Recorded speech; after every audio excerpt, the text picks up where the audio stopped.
All right, here we are again. Now, I have been in touch with the school about our timing for grades, et cetera. So they did change. Now, I wasn't imagining things. Originally, school was supposed to start on Wednesday, the 19th. It's going to actually start on Monday, the 31st because of COVID. And I guess they figured the later we start, the better. I don't know how much difference it's going to make, but they decided that we should start on the 31st. But they did allow us to keep our spring break, okay, which unlike last year, remember they crammed it all together and all. So anyway, but as far as this course is concerned, it looks like everything has to be done by midnight on January 18th. Otherwise, there's a real risk that the grades won't be ready in time. So let me just go back to Moodle for a second. Let's see, I've forgotten what I did announce or did not announce. Now, of course, Tuesday is next. The 18th is next Tuesday. And, next week we only have one class. In other words, we're not meeting on Tuesday, the 18th. So you actually will not have any school at all on Tuesday, the 18th. So if you're not completely done with all of your assignments, you certainly can use that day to catch up. All right, let me just see, what did I say?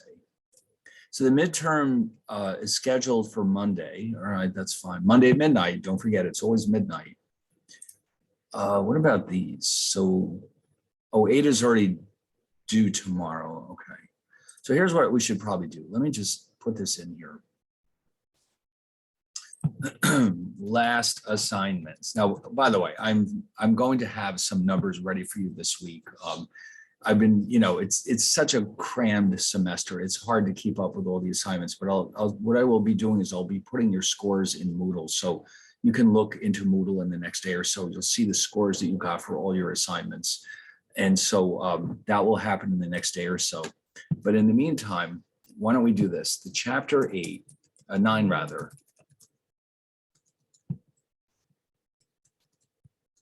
and the final exam can be handed in, if you haven't already, of course, by midnight, Tuesday, January 18th. Okay, that way I'll have enough time to finish correcting them and giving you a grade, because if we miss the deadline, I don't know what's going to happen, but it won't be good. So it would mean that you might end up having an F on your transcript or something. Let's just say nothing good can come of that. So in order to make sure that everything is done in time, we'll just have what's left be due by the 18th. And I know it's getting a little crammed in there, but this is, after all, a 4-week class. And one other thing, I just want to remind everyone that the last day of this class is Monday, the 17th.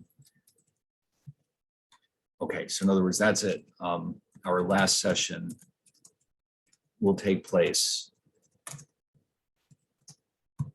on Monday, January 17th. Okay. Now, that doesn't mean you can't send me questions by email. You can. And if you're really desperate, we can arrange a Zoom session to go over whatever it is you want to go over on Tuesday, particularly, because I'll be here. Wednesday. Wednesday, the 19th, I'll be here all day. And we can do that. But all right, let's put this in here. And just in case anybody didn't know,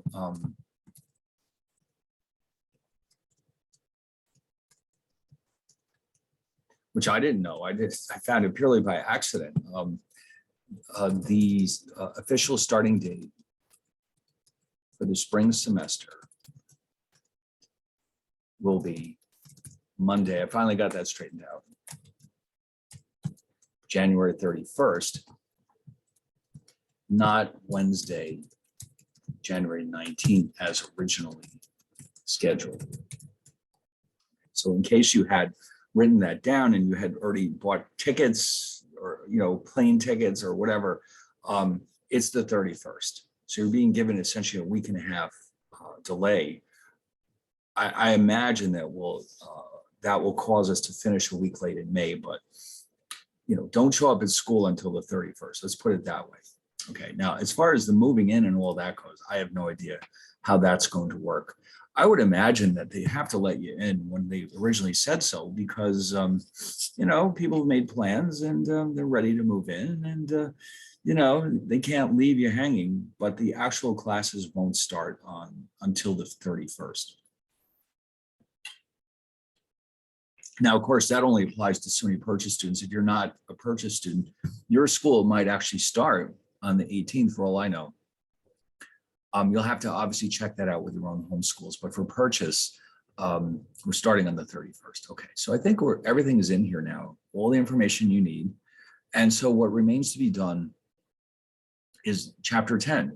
It's the only chapter left, but and also we have to do the sample final. Now, it looks like I did not post that yet. I will take care of that.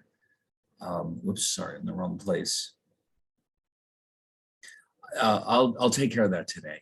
I'll post the sample final because we're just about ready for it. So I'm just going to write down a note to myself.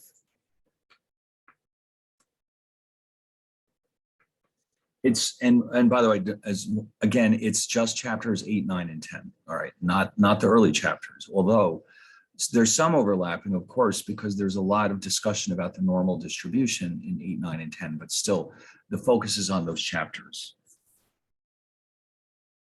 So my plan is that we'll do chapter 10 today, and then we'll have to play it by ear to a certain degree. We have to finish chapter 10, which is fairly long, and we have to do the sample final, and we have today, Wednesday, and next Monday to complete those two tasks. I think we will have plenty of time to do that. I just don't know, how long it'll take on each day to finish them. So we'll start with 10 today. Probably we'll have to finish that tomorrow and maybe start the sample final. And then next Monday, we'll just wrap up the sample final, whatever wasn't done on Wednesday. So that should take care of it. Okay. All right. Now, yesterday, we started to take the briefest peek at chapter 10. And although it may not seem like it right away, the two, chapter 9 and 10, do overlap with each other. What you're effectively doing in chapter 10 is taking a somewhat different approach to what's going on in chapter 9. I mean, you're still ultimately trying to estimate or derive information about either the population mean or possibly the population proportion, but you're going about it in a somewhat different way. Now, each approach has its advantages and disadvantages. Sometimes it makes more sense to use the techniques from chapter 10, and sometimes chapter 9 confidence intervals are all that we really need. So, we have to decide which technique we should use, but we need to be ready for both, depending on the circumstances. And when we get to the end of chapter 10, I'll show you how they're directly connected with each other. So anyway, so I started to mention, now you've seen this word hypothesis before. You normally encounter that in science. All experiments start out with a hypothesis. You don't just do experiments for the fun of it. You're trying to prove or disprove something. You might want to know, for example, if I mix these two chemicals together, will they explode, or something like that. Or in the Middle Ages, alchemists were constantly looking for ways to produce gold from other elements, inexpensive elements like lead. They never succeeded, of course, because now we know that it's not possible, but they'd spend a lot of time trying to figure out the secret to turning base metals, they were called, like lead, into gold. And so they would have started out with the hypothesis that this particular combination of elements should produce gold. And then their experiments proved that that was not true. So what we normally do is we start out with this 6-step procedure. And now it looks like a lot, like yesterday, it seemed like a lot of material, but in reality, once we've gotten the hang of this, you'll see that it's really not that difficult. Okay, it seems like a lot of material, but it's really just a logical series of steps. Now, you can see the first two mention the word hypothesis. What we're basically trying to do up front is establish what it is we're trying to demonstrate. And then in the alternative hypothesis, what we're effectively doing is saying, well, if our null hypothesis is false, what other alternatives are there? Okay, in other words, suppose my null hypothesis is that the mean rainfall in 2022 in New York State, well, actually, no, I can't do that. That would be a prediction. What if our hypothesis is that the mean rainfall in New York State is increasing over time? In other words, it rains more than it used to 20 years ago. So that could be our starting point. We're saying we think it rains more than it used to. And then if we discover that that's not true, then there's really a couple of other alternatives. One of them is that it rains less. One of them is that it rains the same. We actually might find out that it rains even more than we thought. So there's a lot of alternatives that could be true if our null hypothesis is false. Now, the level of significance comes from chapter 9. Remember alpha? We kept seeing that alpha all over the place. This is one of the direct connections between the two chapters, this alpha.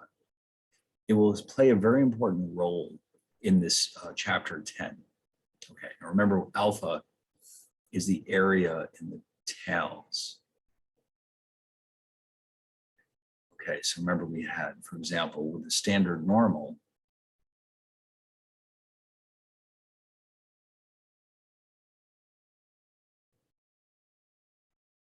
if we're testing a 95% confidence interval or creating one,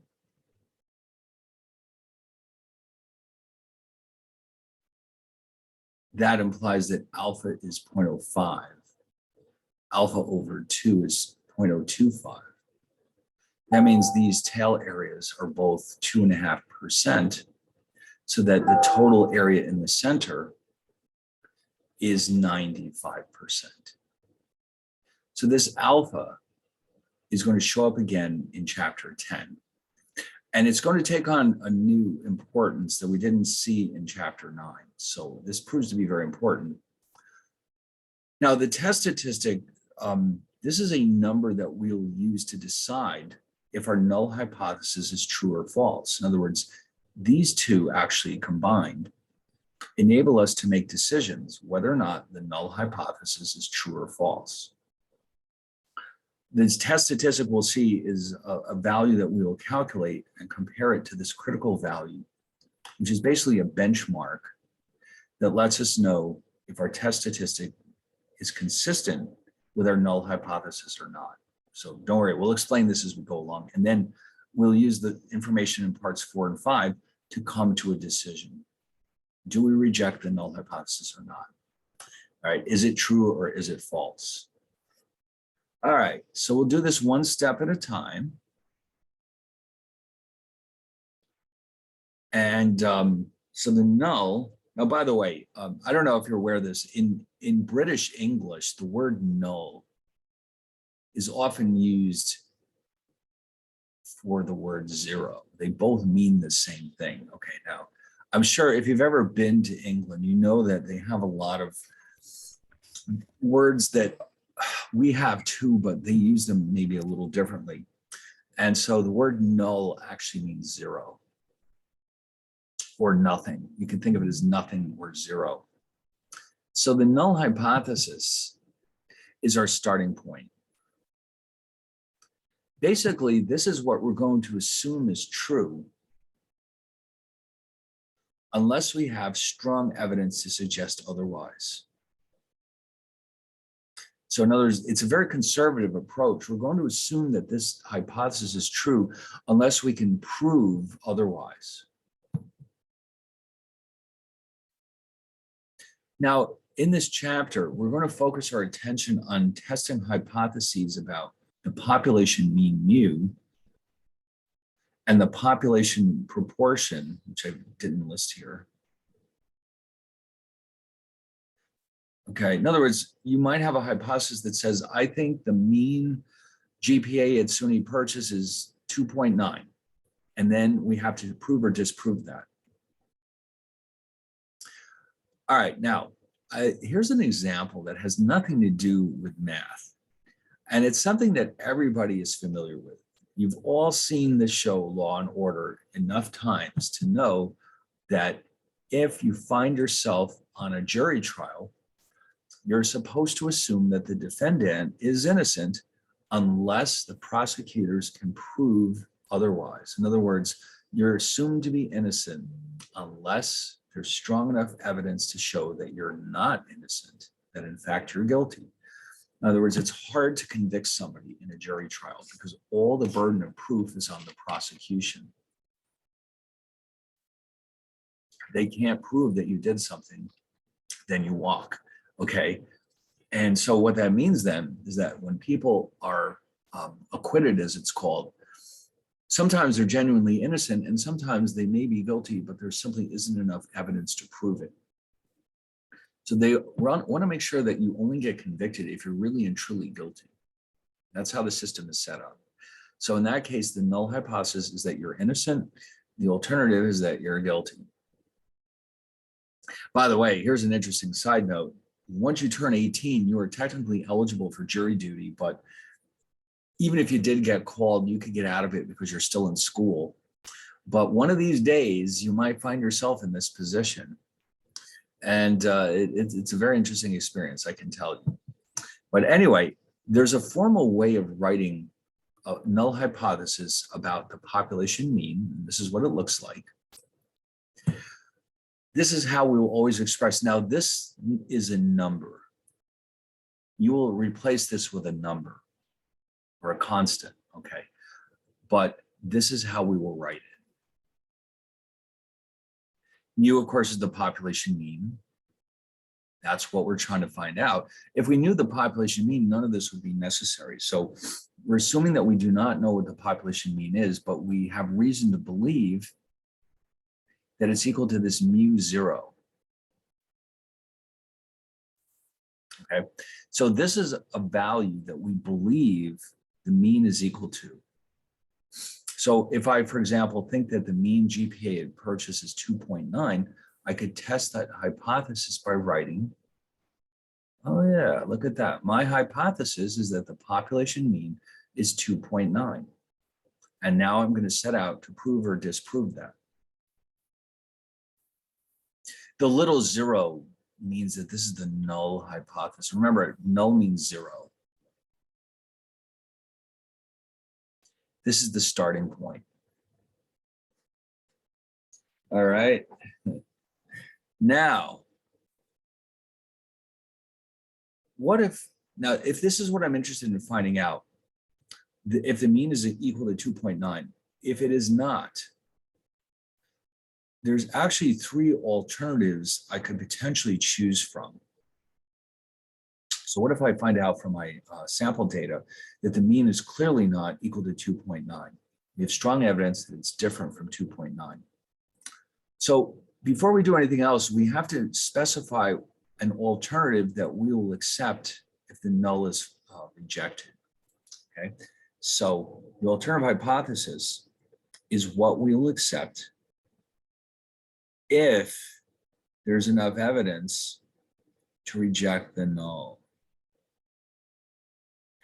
Only if, okay, so there's, if we find that it's pretty clear that the mean is not 2.9 here, what other alternatives are there? It turns out there's three different ways of expressing this. Okay, let me show them to you.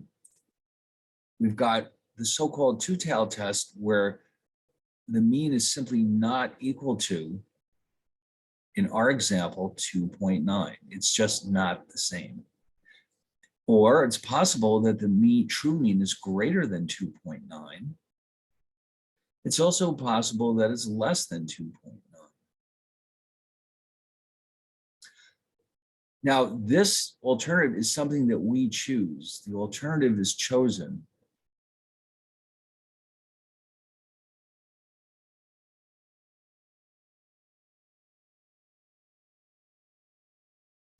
based on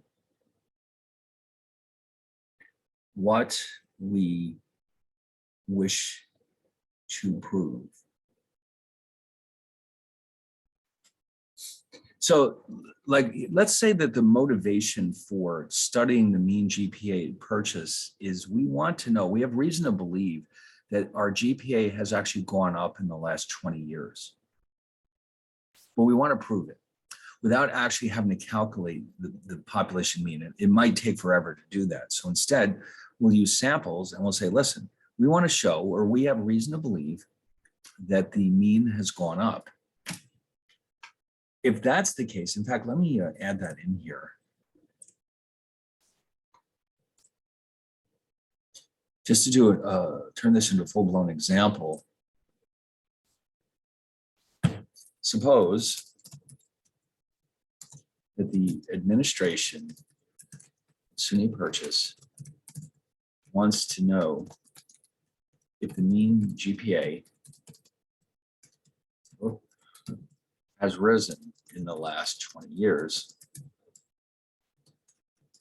20 years ago, the mean was 2.9. Okay, so this is what you would do. The null hypothesis would be written like this.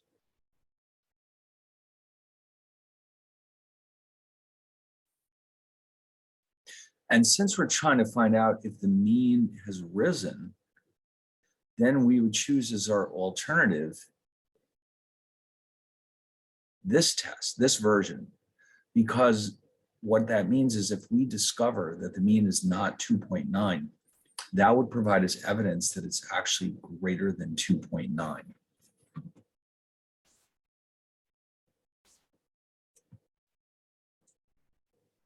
Okay, so in other words, because we're trying to find out if the mean is going up, that's why we choose this version of the alternative hypothesis.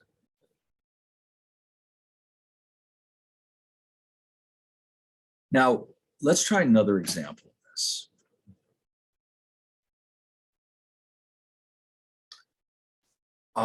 Let's say that now the school is worried that the enrollments are falling.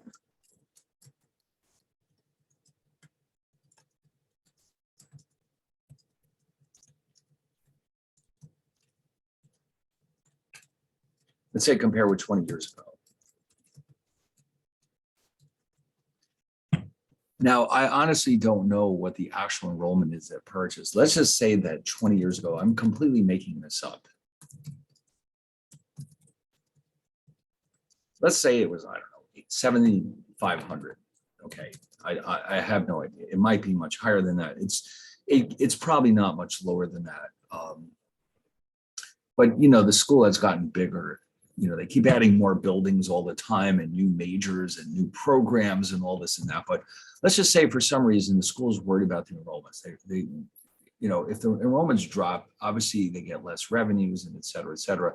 So how would you test this hypothesis? Well, the null would be written as the mean is equal to 7,500. But this time, you would use this alternative, less than, because we're trying to show whether or not the enrollments are falling. It matters to us if the mean is less than 7,500. If it's above, then we're happy, we're fine, but we're looking for evidence that it's less than 7,500. Let's just say that the school has decided that, just to add to this example, if the school finds strong evidence that the enrollments have dropped, it will engage in a major marketing campaign to attract new students. So this is why it matters so much. If not, I mean, if the enrollments haven't changed or if they've gone up, fine, we're happy. But we need to know about it right away if the enrollments have dropped, because that means we have to do something about it. And so because of the way the hypothesis test is set up, we will not reject this null in favor of this alternative unless there's strong evidence. And that means something needs to be done. Now, there's also a third possibility. Suppose, for example, wants to know if the average commuting time for the students is 30 minutes. Now, in this case, let's just say that, oh, let's see, what could they do about that? There's not a whole, they can't really control something like that, can they?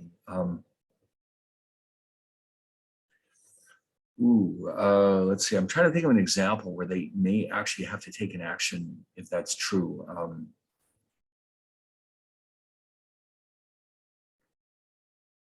All right, I'll tell you what, let's change that a little bit.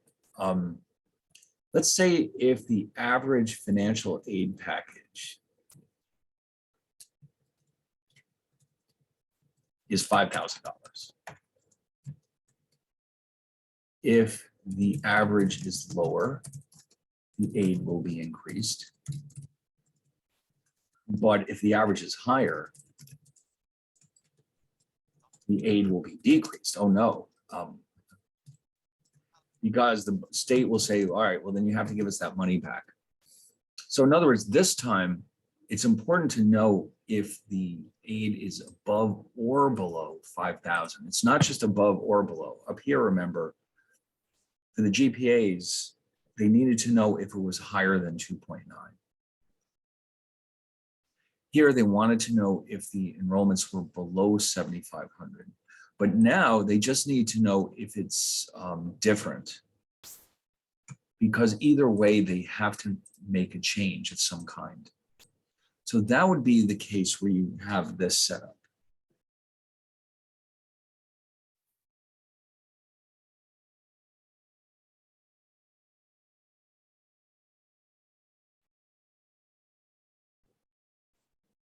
Okay, so in other words, this time, the alternative is that the mean is not equal to 5,000. Because remember, not equal to is the same thing as,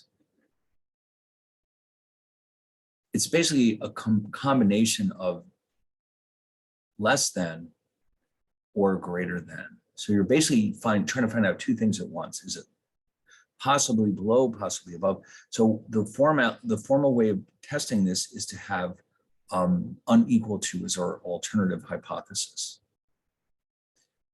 So in other words, you can see that the alternative is chosen depending on what we're trying to prove or disprove. The null is always written as an equality. Okay, that's the format that we'll be using. So that covers all three possibilities. That's all we have to choose from. So I summarized it up here. This case where we're testing whether or not the mean equals a specific value is often called a two-tailed test. This test, where we're trying to find out if the mean is above a particular value, that's called a right-tailed test. And if we're trying to find out if the mean is less than a particular value, we call that a left-tailed test. And both of these are collectively known as one-tailed tests, as you can guess.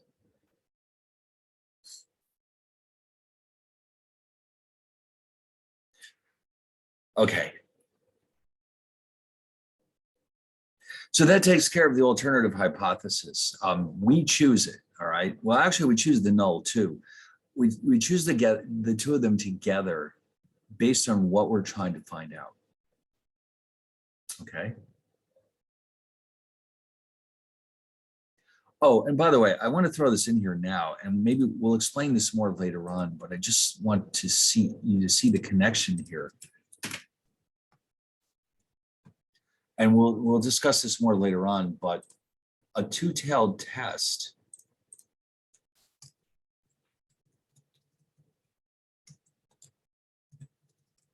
is equivalent to constructing a confidence interval. So it won't be obvious why that is until later on, but a two-tailed hypothesis test, what you're doing there is what you're essentially saying here is, suppose you did have a confidence interval.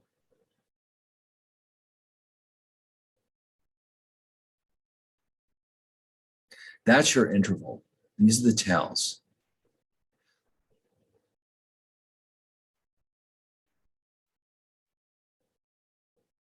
What we're trying to do here is this.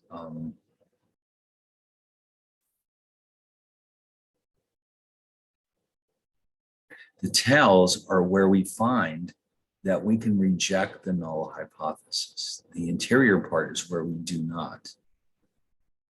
We'll get to this in a few minutes, but I wanted you to see this now.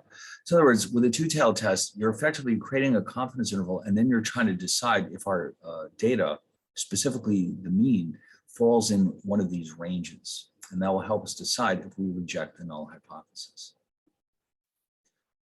All right, now I've got another example here that we're going to work through, and step by step. And oh, one more thing, you know what I better do? I better get those tables open. We're going to need all the tables, by which I mean both the normal tables and the t-table.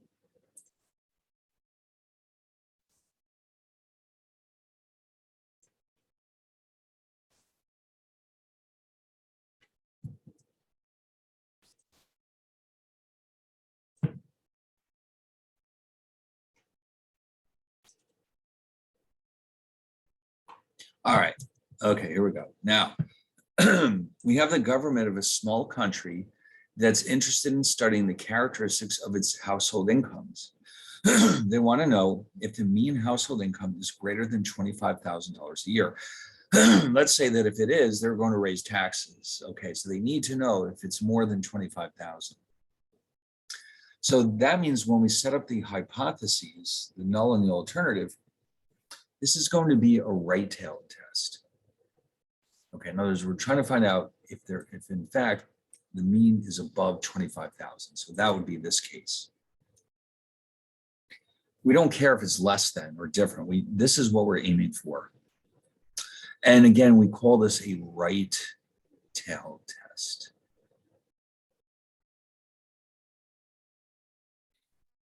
So that's done. Now, remember, this is a 6-step process. So far, we've only accomplished 2 of them. What came next in our list? Let's go back real fast and revisit that list of 6 steps that are needed for a hypothesis test.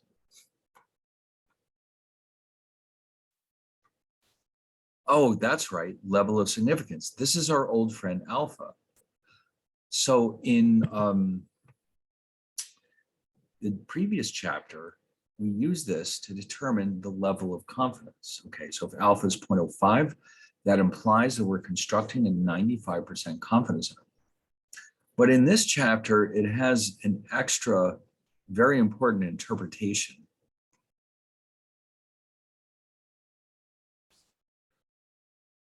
Okay, now I'm going to tell you what it means, and then we're going to see what this is all about. The alpha refers to the probability of making a mistake, specifically rejecting the null hypothesis when it was actually true. So we've goofed. We rejected the null when we shouldn't have. And in statistics, this is known as a type 1 error. So the alpha can be thought of as the probability of this happening. Now, no matter how careful you are with statistics, you can always make a mistake. There's always a chance that your results are incorrect. Now, on the next slide, you'll see a chart that I put together so we can understand what this is all about. When we test a hypothesis, there's only 4 possible outcomes. If the null is true, oh, that's not what I wanted. If the null is true, well, we either do not reject it, which means we made the correct decision. But if we reject it, we've goofed. We call that a type 1 error. Now, on the other hand, if the null is false, there's only 2 things that can happen. We can correctly reject it, but if we don't reject it when we should have, that is known as a type 2 error. So there's 2 ways we can make the right decision, 2 ways we can make the wrong decision. All right. So the alpha is something we choose to control the probability of that type 1 error.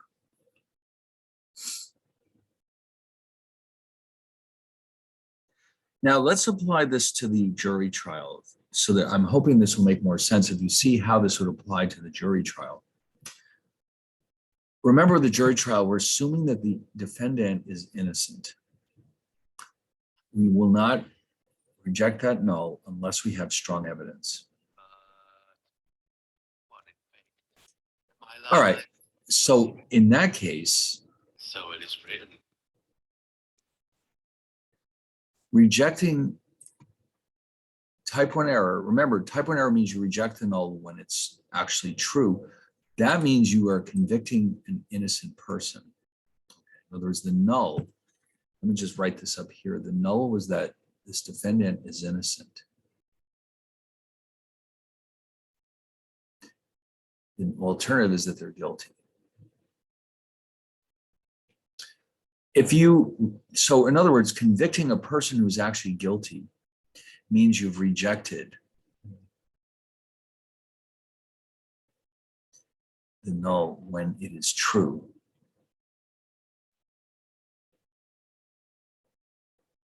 On the other hand, if you do not convict somebody who is actually guilty, that means you have failed to reject the null when it is false.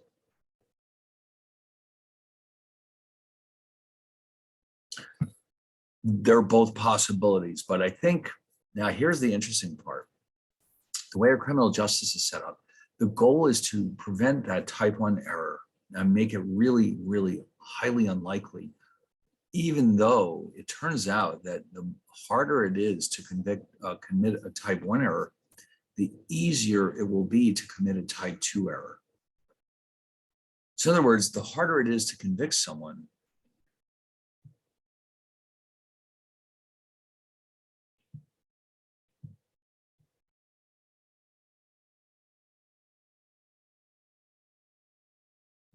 the fewer innocent people will be convicted, which is great.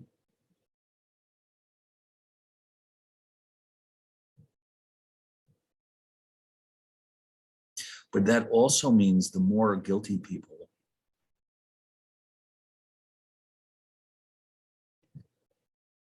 will be acquitted.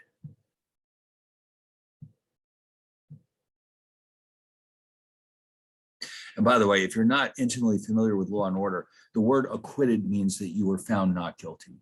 Okay, just in case you haven't run across that word before. Acquitted means you're found not guilty. Convicted, of course, means you are found guilty. So the way it's set up, by making it very hard to convict someone, you're not likely to convict anyone who's innocent, but it means you have to accept letting some guilty people get away. Or in more general terms, the lower the probability of a type 1 error, the higher is the probability of a type 2 error. So when we choose the value of our level of significance, and remember, alpha is the probability of a type 1 error, which we choose, the more important it is to avoid a type 1 error, the lower we will set alpha. So in a case like this, we want alpha to be very low. In other cases, we may not want it to be quite so low. It depends on the circumstances. Or when you're testing new drugs, you want a type 1 error to be very, very low, okay? But for other situations, it's not such a big deal. So I just want to mention here that in financial applications,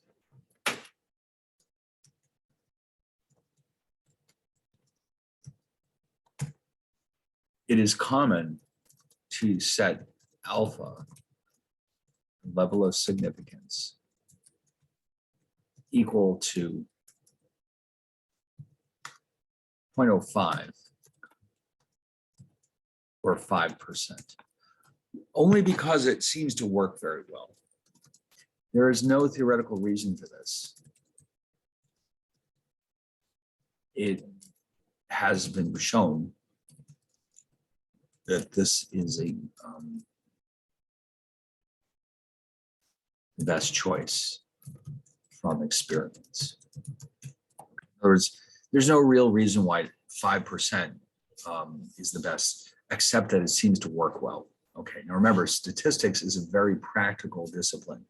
We do things in a lot of cases simply because they work. You might not get that in other disciplines. Like if you're doing calculus, there's a lot of emphasis on elegance, mathematical elegance and rigor, where you prove and disprove everything in sight, but it doesn't always apply to the real world. But here, all of this stuff is ultimately meant to apply to the real world. So in some cases, we may make decisions that are based simply on practical considerations like, does this do a good job or not whether or not it's theoretically elegant.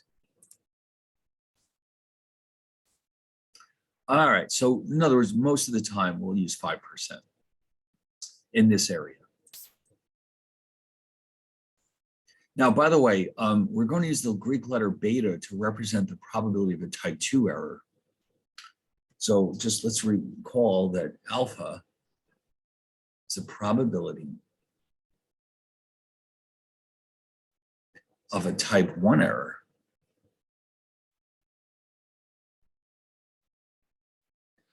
Then beta will be the probability of a type 2 error.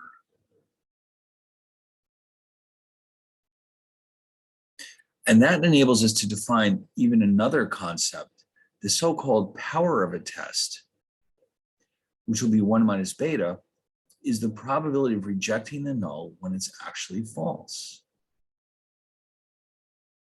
Now, we're not going to get too deeply into this, but sometimes you have alternative tests to choose from. And one way you can decide which one to go with is that often it comes down to which one has the highest power. So that's all we really need to say about this right here. We're not going to get too deeply into this.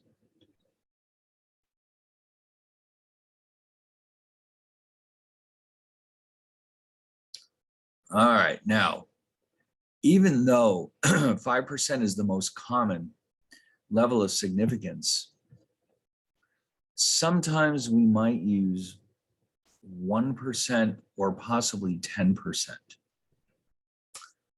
5% is the most common, but it's not that unusual to see 1% or 10%, at least when it comes to financial applications. For certain areas where it's really critically important to avoid type 1 errors, you can actually go below 1%. But here, in the business world, we will typically stick with either 1, 5, or 10, and the majority of the time we'll use 5. Okay. And again, it's because it just works well. All right, now, in the 6-step process, what was next? Oh, the test statistic. Now, this is where it starts to get a little challenging. Let me just give you an example of this. Why do we need a test statistic?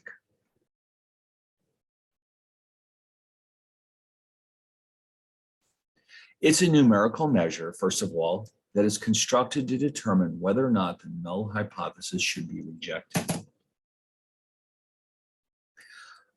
What's the purpose of this test statistic? Well, yes, we want to use it to decide if the null should be rejected, but let me show you an example of this.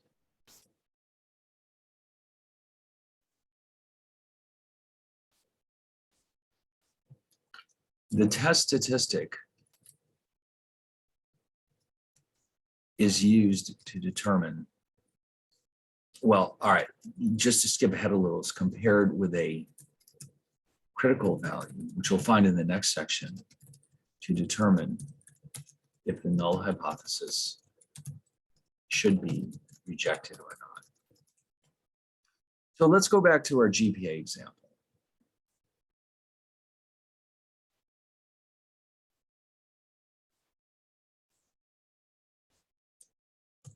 Suppose that the school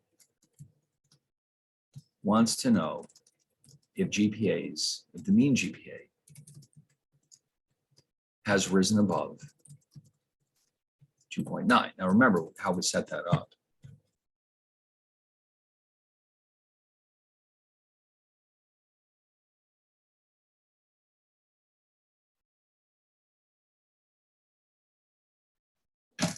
So we're going to think of two different scenarios here. Suppose the sample mean, GPA, is 3.1. Is this strong enough evidence to reject the null hypothesis? That's a tough question to answer. And in fact, this is why we need to use the system, test statistic, and critical value. We have to know in advance how high the mean has to go before we reject the null hypothesis. Now, it may be that that's not enough, that it needs to go all the way up to 3.3 at least before we can satisfactorily conclude that the mean has risen. But maybe it is enough. It's hard to say. So that's why we're going to use this test statistic system to come up with a threshold which lets us know where do we divide rejecting the null from not rejecting the null. Okay, so we have to know how high do we have to go to reject the null. Okay, now, this question can be answered by converting X bar, in other words, 3.1, into a specified number of standard deviations above or below the mean. Okay, in other words, we don't want to think in terms of grade points or whatever. We want to think in terms of standard deviations. This makes it possible to determine the probability of getting a sample mean of 3.1 if the true population mean is really 2.9. Aha. So what if, for example, what if it turns out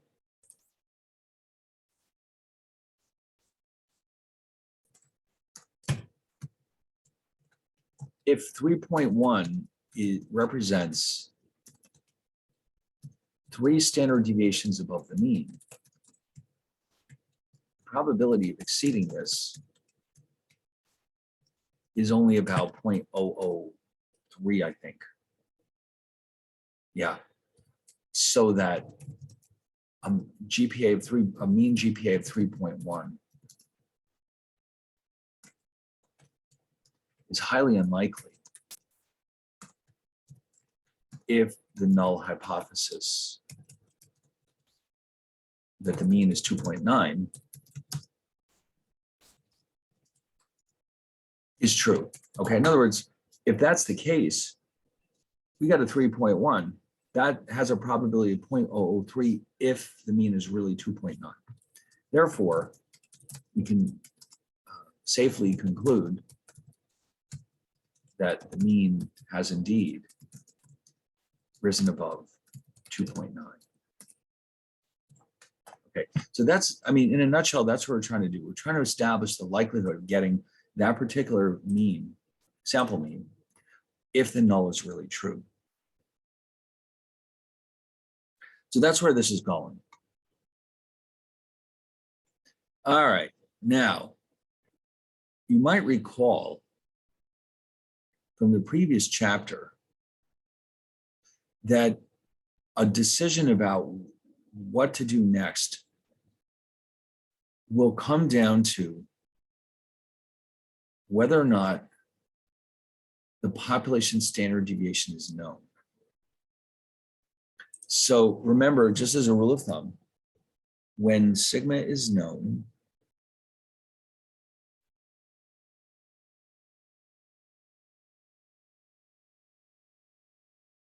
use Z. When sigma is unknown, sorry, I wrote it wrong.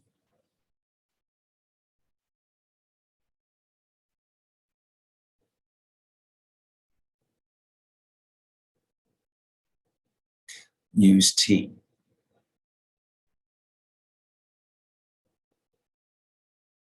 So while we use that in chapter 9, we're going to see it again here.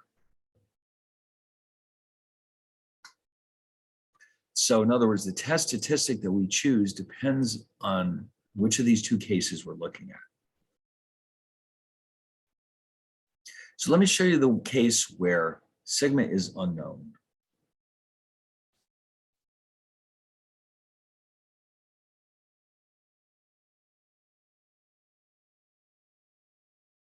Now, you know, this one, by the way, this is the hypothesized mean. You can tell by that little zero. In other words, when you wrote out your hypothesis, that's this value. The rest of these, you know, X bar is the sample mean, S is the sample standard deviation, N is the sample size. And this T here is to indicate that this test statistic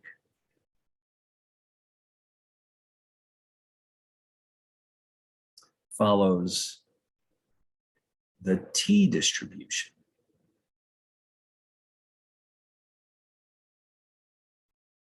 Okay. Our friend the T from yesterday, the William Gossett's invention.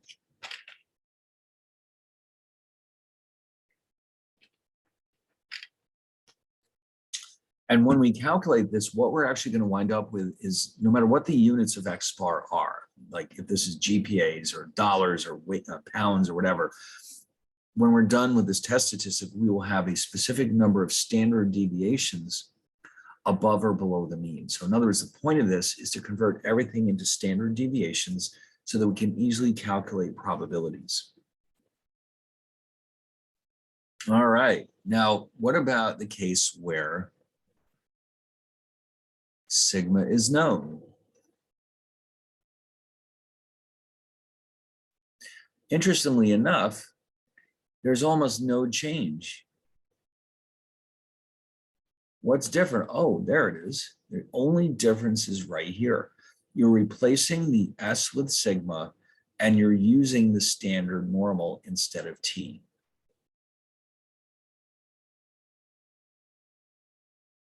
The formula is the same.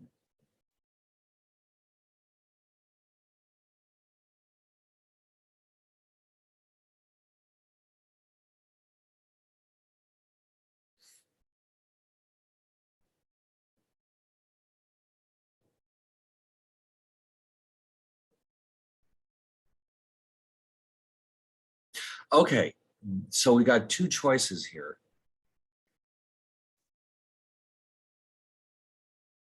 Now, we're going to do some examples of this in a minute, but the next step ties in with this one very closely. Let me just go back to the list for a second. After the test statistic, we have the so-called critical values. This little S here is there to indicate, in parentheses, that there could be more than one. These two you can really think of as one step because you're taking your test statistic and the critical value is, this is what the test statistic is compared to.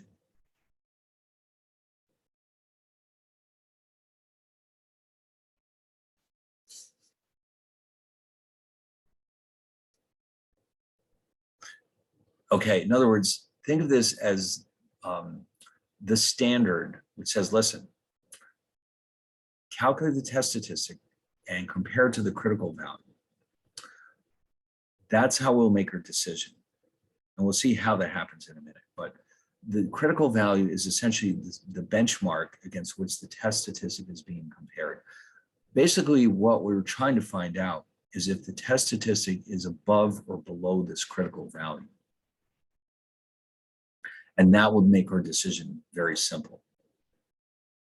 So the decision rule is a consequence of 4 and 5. All right, so let's see how this works. How do we construct a critical value? Again, this will remind you a little bit of what we did yesterday. Let's start with a case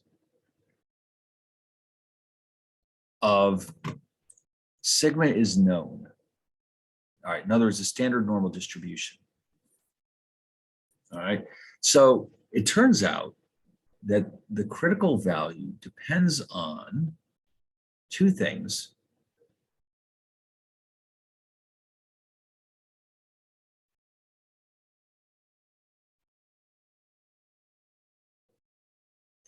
Alpha and the alternative hypothesis.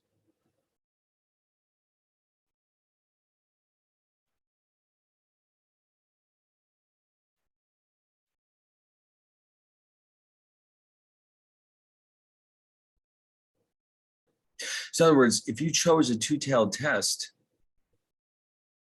remember that's this one.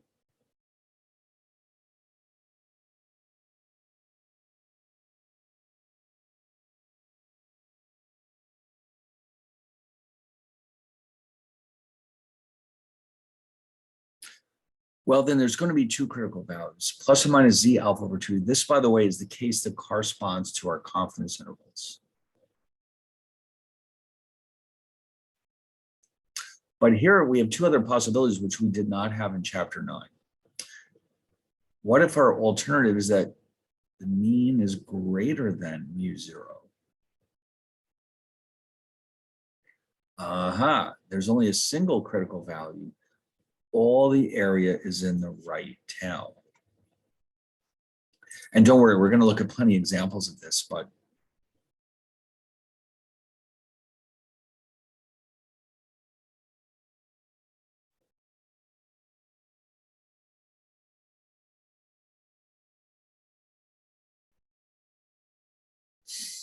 oh, okay. And then the left, this one,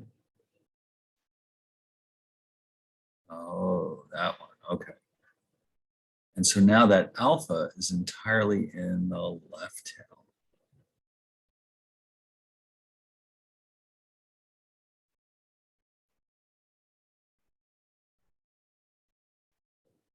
Okay, so basically you're looking for the alpha itself, and you need to know whether or not you are carrying out a two-tailed test, which, oh, I didn't draw that one, did I?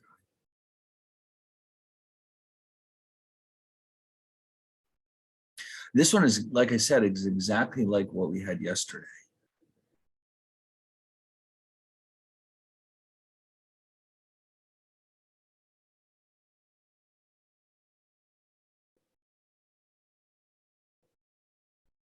Alpha over 2 is in each tail. Down here, the entire area is either in the right tail or the left tail.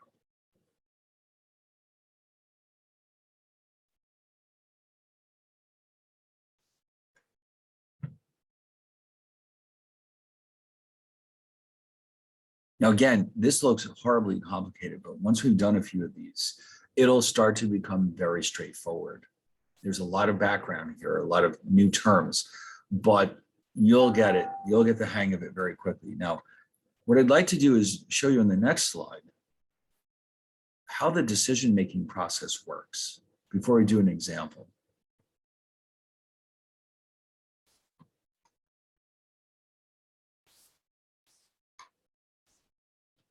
So for the right tail test,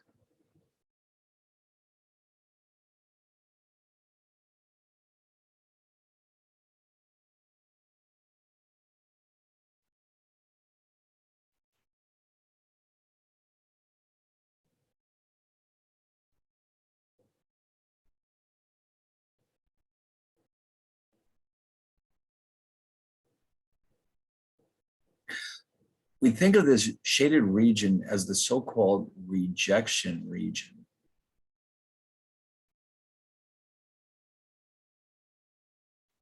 And what that means is that if the test statistic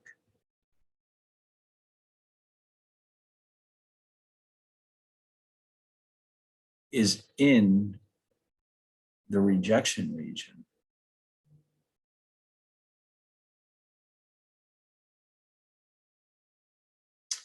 then we reject the null hypothesis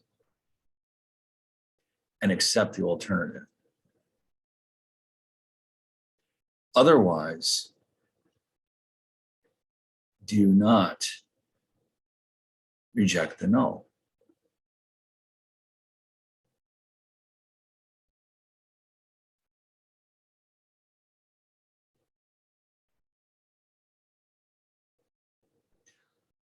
All right, so whatever your test statistic is, if it is in that shaded region, that means that we reject the null. Otherwise, we do not. So you can see it's hard to reject the null. That's the whole point of this.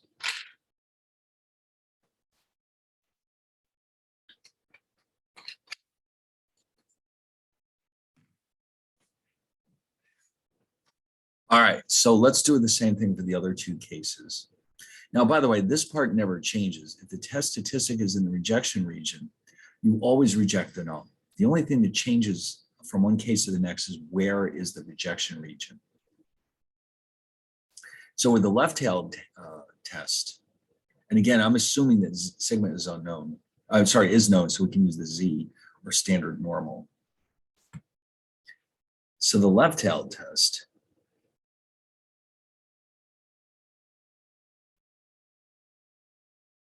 and again, I'm assuming sigma is known.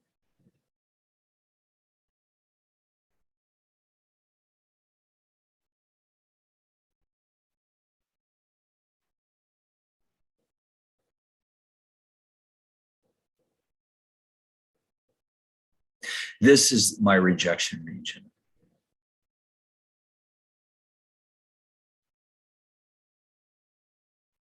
And then finally, for the two-tailed test.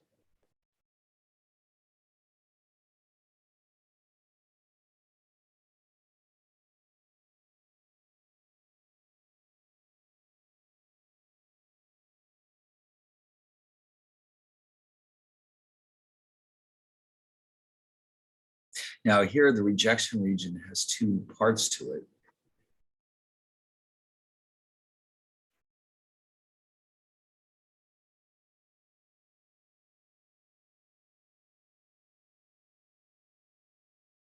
So these two shaded areas are the rejection region. If the test statistic ends up in either one of those tails, then we reject the null.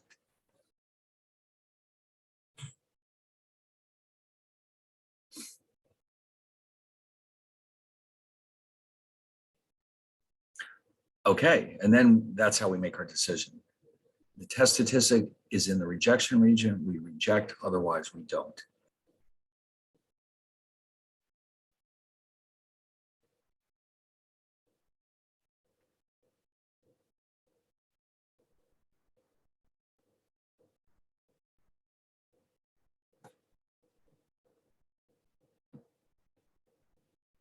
Okay, now let's start out with some specific examples of this. Suppose that we've chosen a level of significance of 5% and sigma is known, so we're using the standard normal distribution.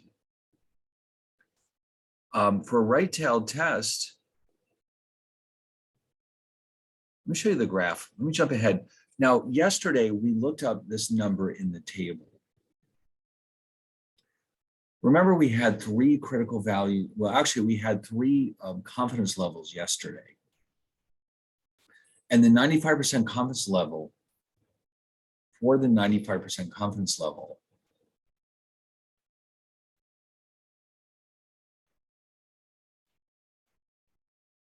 we had a chart .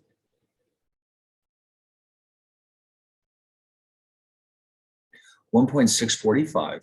The same thing holds here, but so in other words, you can think of this as 95% of the distribution.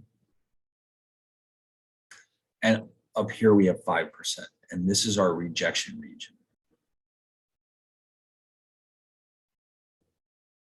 And so you might remember, how did we figure this out? We looked in the body of the table for 0.95, and we found that it was halfway between 1.60, oops.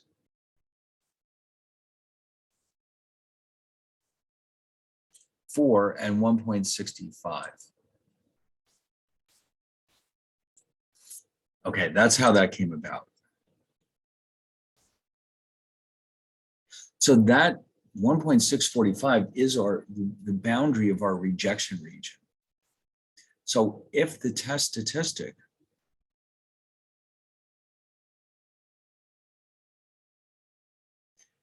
is greater than or equal to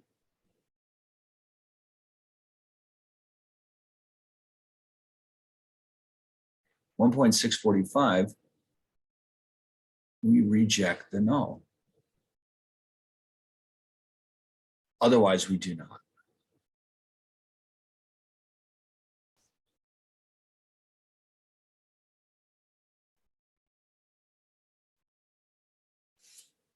All right, now what about the left-tailed test?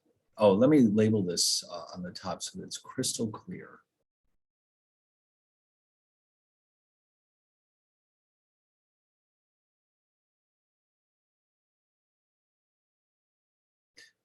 Now, what about the left-tailed test? Well, because of the symmetry of the distribution, you know perfectly well what's coming up next.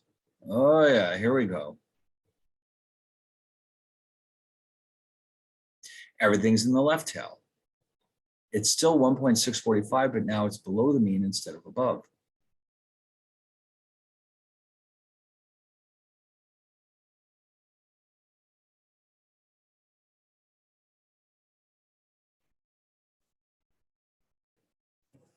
Okay, so if the test statistic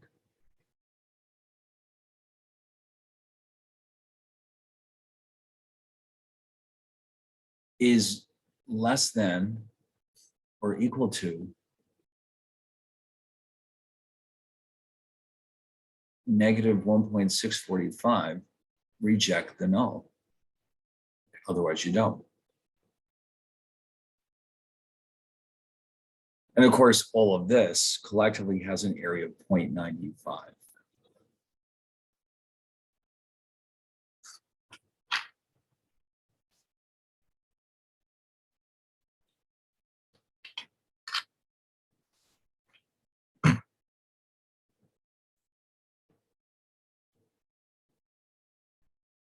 Now, we still have one more case to look at. That's the two-tailed test. This one we're very familiar with, though. This reminds you of yesterday. These two represent the rejection region. We know that it's 1.96 because we went to the table and looked for 0.975. Well, I don't have it here now, but there we did it that way. So this is our two-tailed test.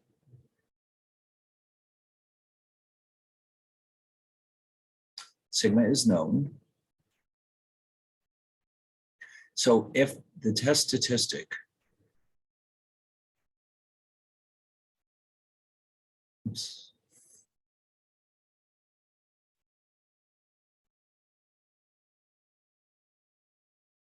is, now here there's two possibilities, greater than or equal to 1.96, less than or equal to negative 1.96, then we reject the null. In this case, it could be either or. The part in the middle, of course, as you remember from yesterday, adds up to 0.95. Remember, the whole area under this curve has to equal 1.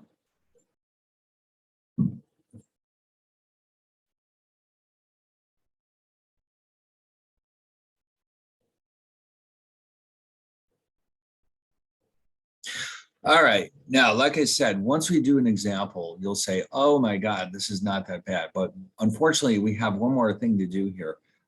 What about the case where sigma is unknown? All of this is now going to be based on the t distribution instead of the standard normal. But the logic is exactly the same. All right, let me show you this chart on the next page.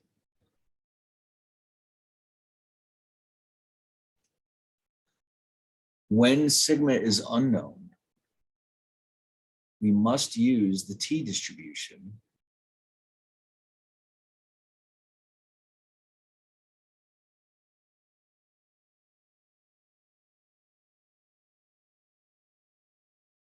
but you see the same with the two-tailed test. We have plus or minus alpha over 2 is the area in either tail. With the right tail test, we have a positive number Alpha's in the entire right region, and left tail test, everything's in the left tail. Okay, alpha's in the left tail, that is. What's different though is that we have to figure out how many degrees of freedom we have before we look these up in the table. Okay, we didn't need that with the normal, the standard normal. There's no such thing as degrees of freedom, but here we do need them. But it's easy to figure them out because in this chapter, at least, the degrees of freedom for the T distribution will always be n-1. Now, in a more advanced class, you'll run into cases where the degrees of freedom is different, but here we'll stick with n-1.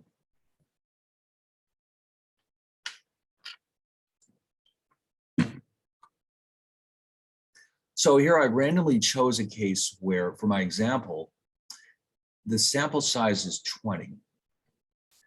And we're looking for, let's say the level of significance is 5%, as it so often is. What we want to do is find the critical values. First, the right tail test. So the table is actually a little easier to use with these than the normal, because it's really set up to do this kind of thing. If you look at the top of this table, the bottom is only for confidence intervals, by the way. The top is different because what it's showing us is the area, in this case, the right tail. So this corresponds to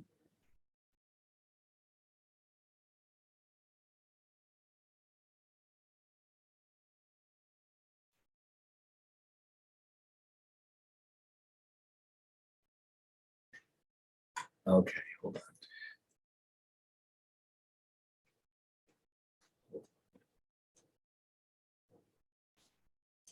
Whoops, it's not what I wanted to do.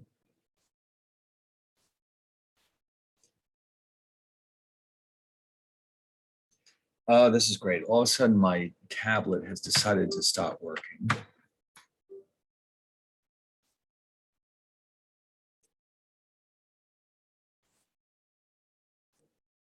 That's technology for you. It always finds a way to let you down. Oh, there it goes. Jesus.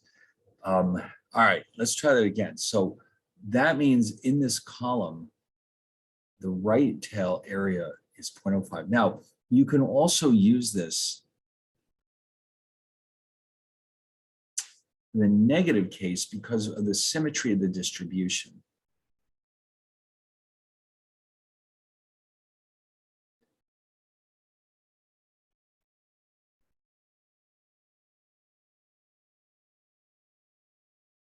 So 5%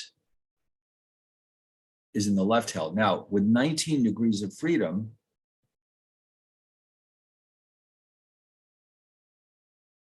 and a 5% tail area, this is equal to positive 1.729. And this is, of course, negative 1.729. So we got both of those out of the way with this one calculation. All right, let's go back to the slides for a second.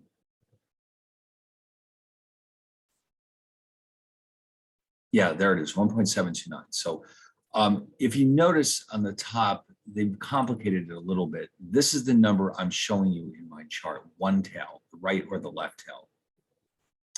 And that's this one. All right, so you see what they've done. The rejection region here is anything above 1.729. For the right tail case, for the left tail case, it's anything below negative 1.729. For the two-tailed case, the area in the tails is cut in half. It's only 2.5%, so the value becomes 2.093. But now there's two values, plus and minus 2.093. All right, so this is the equivalent. In other words, if we're using the T distribution with a sample size of 20 and an alpha or level of significance of 5%, this is what you would need to come up with a critical value, depending on whether it's a left, right, or two-tail test. Okay. All right. So finally, we get to have an example. And we're going to use the same example. Remember, this is the government that wants to find out if the mean household incomes are above 25,000. Let's say that in the past they were at 25. The government wants to know if they've gone up let's say in the last 10 or 20 years. So we're going to do this example from start to finish. And believe me, once you see it done, you're going to say, wow, it isn't really that complicated.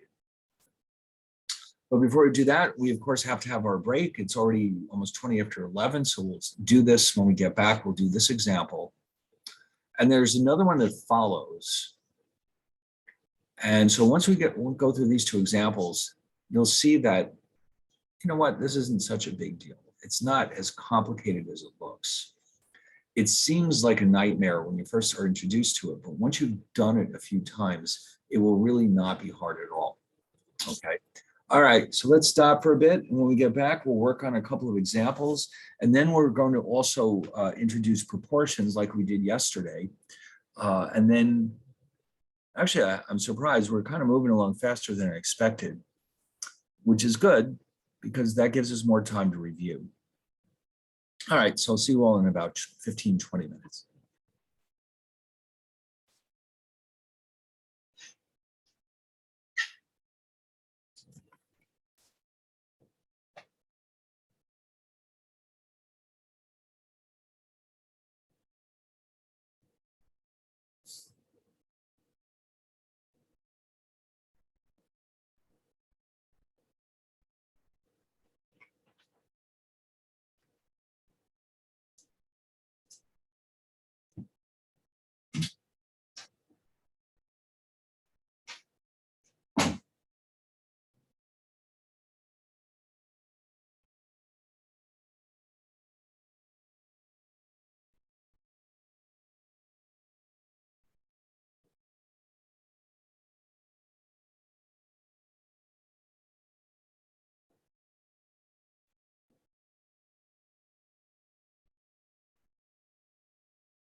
Ah.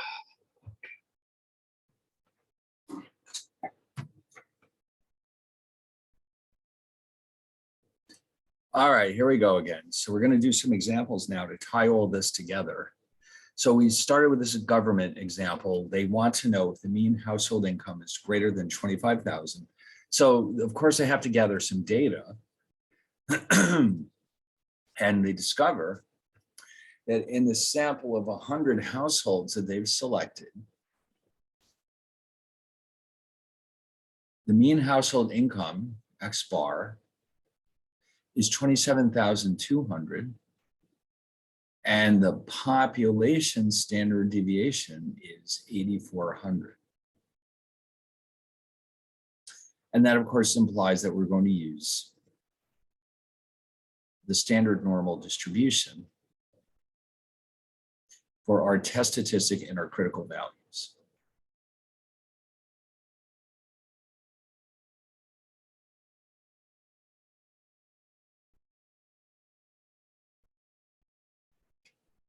All right, so what do we do with this information? Well, remember, we're going to follow the 6-step process. We start with the null and the alternative hypotheses, and we choose the right-tailed test because we're looking for evidence that the mean is actually greater than 25,000.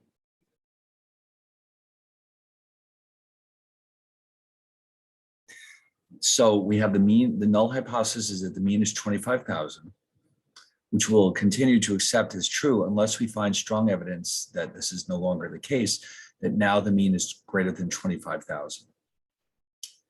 All right, now let's use a level of significance of 5% because this is the most common choice. Sometimes we'll try something different, but mostly we'll use 5%. So that's the easy one. So already we've covered 3 of these steps. Let's go back and look at them one more time. The first 3 steps are all set up. And these first 2 are just based entirely on what are we trying to prove or disprove. The level of significance is often set equal to 5%. It can occasionally be set to equal to 1 or 10%, but mostly we'll use 5%. This is the challenging part. We have to decide which test statistic to use and which critical value. Okay, but once we've done that, then we can make our decision. So in this case, what would be the appropriate test statistic? Well, remember, the test statistic only depends on whether or not we know the value of sigma, which we do in this case. So therefore, the test statistic will be this one. All right, actually, it's up here. This is the one that we'll choose because remember, sigma is known. That will be our test statistic. So now we basically plug in the values from our sample. Remember, we chose a sample of 100. X bar was 27,200, and standard deviation was known to be 8,400. All right, so you plug them in. And on the next slide, you can see that that gives us a result of 2.62, which we can interpret as 2.62 standard deviations above the mean.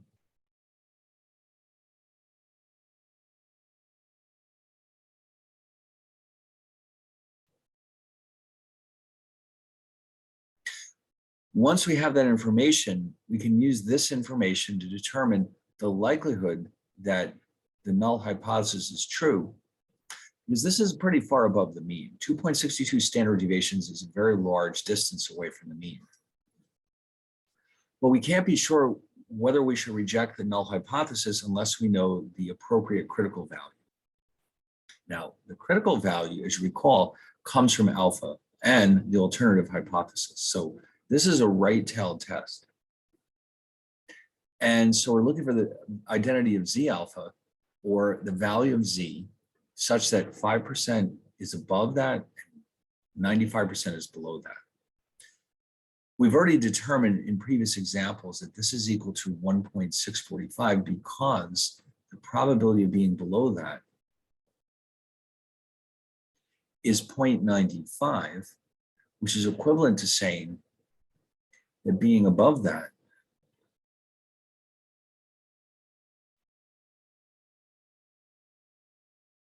is 0.05.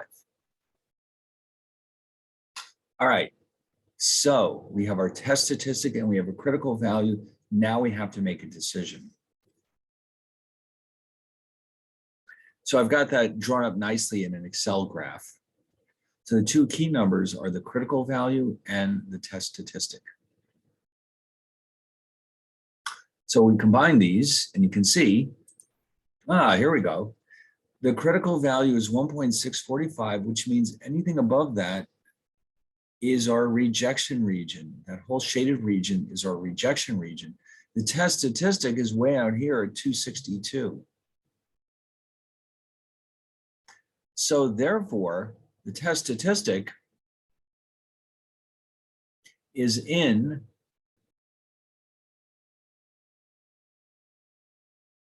the rejection region.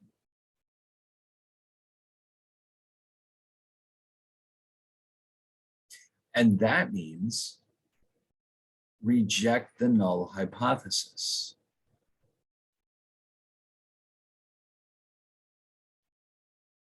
That also means we accept the alternative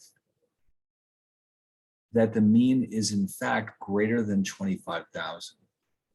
So what this means is that the government has hard evidence that the mean is greater than 25,000, which is what they were hoping for. But now they have evidence of it, strong evidence. It's not perfect. I mean, there's still a remote chance that we've made a mistake. But what we have here is our evidence. Now they can go ahead and do whatever they were planning on doing based on this result. Wow. So you can see how quickly that was. I mean, what did we have to do here? We started out with the null and the alternative hypotheses, which depend on what we're trying to prove. The alpha is easy. We typically just end up with 0.05 anyway. We have to make a decision about the test statistic, but that's easy because we just have to know if sigma is known or not. The critical value, we look it up in the Z table based on alpha. Okay. And the fact that it's a right tail test. And then finally, we compare these two to each other and we have a result. So it really isn't that difficult. It just seems like it.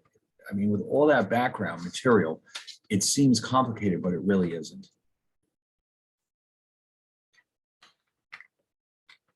Okay, now we're going to have another example here where this time we'll be using the t-distribution. So let's say now the government wants to study the crop yields of its wheat farmers. They want to know if the mean yield is equal to 10,000 bushels per year from each farmer. Now, here's where we have to be careful. The way it's worded, it just says they want to know if the mean yield is equal to. It doesn't say that we're trying to find out if it's higher than 10,000 or less than. That means that this is a two-tailed test. They just want to know yes or no, is the mean 10,000? If they're looking for evidence that the mean was higher, that would be a right-tailed test. If they were looking for evidence that the mean was lower, that would be a left-tailed test. But here they simply want to know yes or no, is it 10,000? That's a two-tailed test.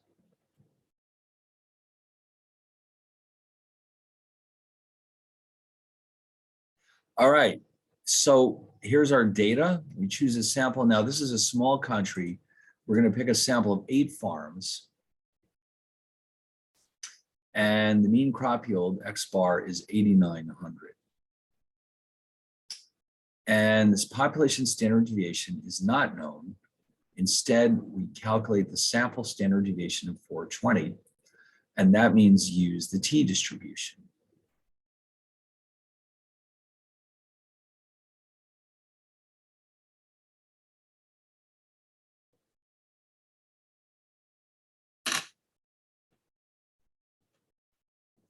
All right, so now let's carry on and set it up properly.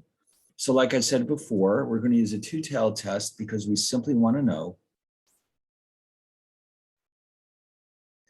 if the mean is 10,000 or not.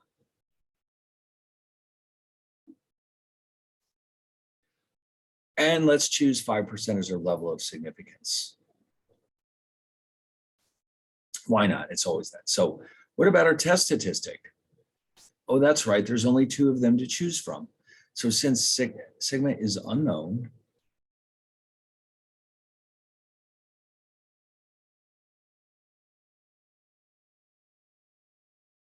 use the t-distribution.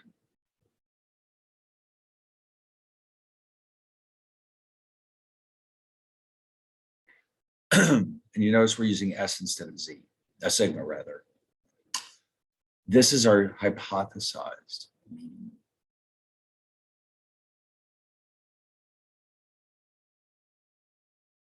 The rest is, we know what X bar is, we know what the square root of N is.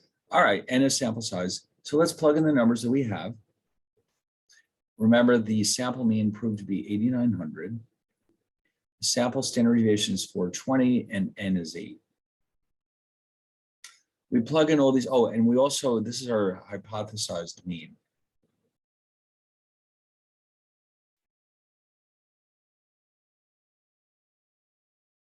And so now this one is negative, wow, negative 7.41. That's a gigantic number for the t-distribution. Because like the standard normal, the vast majority of the area under this curve is within 3 standard deviations of the mean. All right, so anyway, let's go calculate a critical value. Now, since this is a two-tailed test, there's actually 2 critical values, okay? We need to know N is 8, so there's 7 degrees of freedom, and the area is 0.025. Let's go to the table now.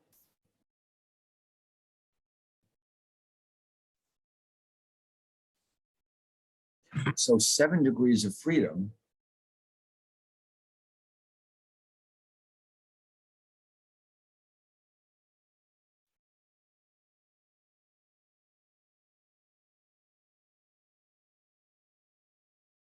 Now remember, what are we looking for?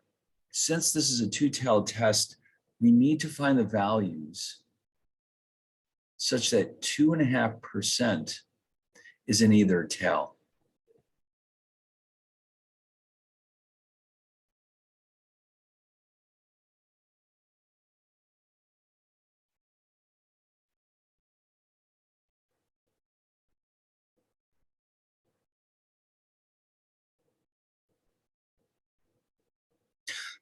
Okay, so in other words, that would be this one.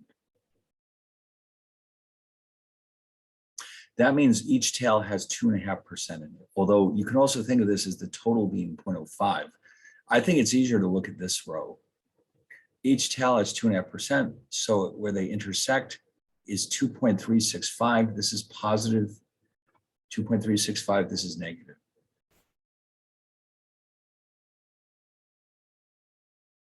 Those are our critical values.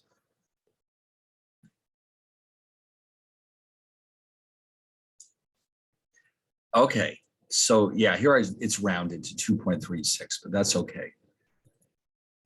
So when you draw this graph, anything within the range of plus or minus 2.36, we will not reject. But here, you can see this test statistic is way, way out here in the left tail of the rejection region.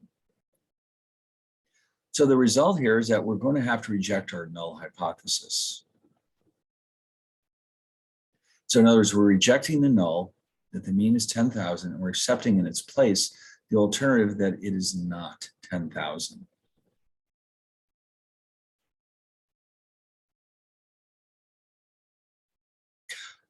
Because the test statistic was so small, it is not consistent with the null hypothesis. In other words, if the null hypothesis to be perfectly accurate, the test statistic would be 0. But instead it's 7.14 standard deviations below the mean, which means no, there's no way that this null is true.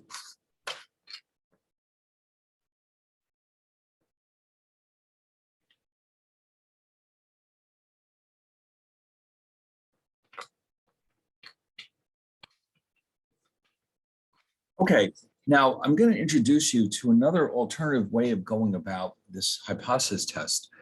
This is purely optional, but the reason why we bring it up is because many calculators and software programs use this approach. We're going to introduce something called the p-value, which is just an abbreviation for the probability value. Essentially, what it's telling us is the likelihood. Actually, I'll put this on the next slide. What is this thing all about? Essentially, think of it as the likelihood that the null hypothesis is true given the data that we have. So what that means then is that if you have a very low p-value, you're going to reject the null.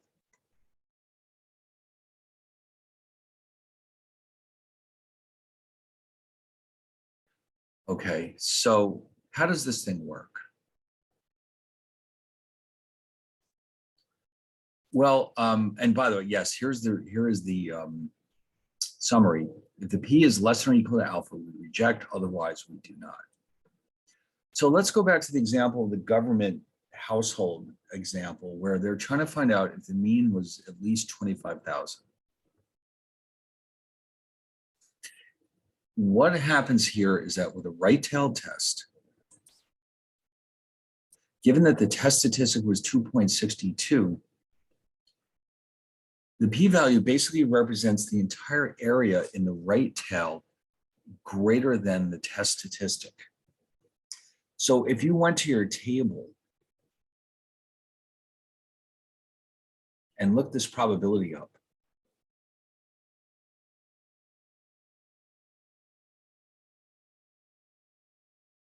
you would get your p-value.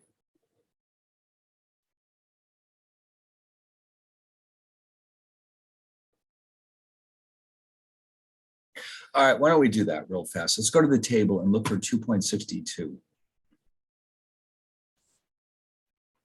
It's way, way down here. 2.6 is combined with 0.02.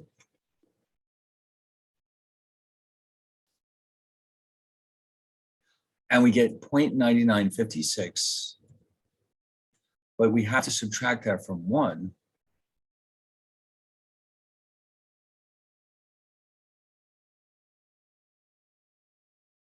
.0044. So we call that the p-value. And you can think of that as the probability that the null is true, given the data that we were given. And since that number is so tiny, we can safely reject the null hypothesis. Okay, and in fact, in this example, as long as it's less than 5%, we reject the null. Now, like I said, this is another way of going about this. You do not have to do this. You can just use the test statistic and the critical value. But some calculators make it easier to use the p-value than to use the test statistic and the critical value. So it's up to you to decide if you want to use the p-value. All right. Now, let me jump ahead here. There's a lot of discussion here about how to use the TI 83, 84 series for these cases. If you want to look at these, that's fine. But I think what we should do now is jump ahead and, believe it or not, this is the last topic in the chapter. We're going to look at how to test hypotheses, not about a mean, but a proportion. And so the 6 steps are basically the same, which makes things a lot simpler. What changes is the test statistic. But luckily for us, just like in chapter 9, when we're dealing with proportions, we never use the t-distribution. So there's really no decisions to be made here, except whether to use a left, right, or two-tailed test. Okay, that we always have to think about. In principle, we can test the hypothesis about any parameter we want, but we're focusing on mean and proportion because the others require a different probability distribution that we have not yet seen. Okay, so we can't really do those until you get into a more advanced course. All right. I guess if you call up the school and insist that they offer advanced statistics, maybe they'll do it. I don't know. You can decide. But anyway, as far as we're concerned, Let's jump ahead here and show you how this would work with proportions. Okay, now remember, in this book, capital Pi represents the population proportion.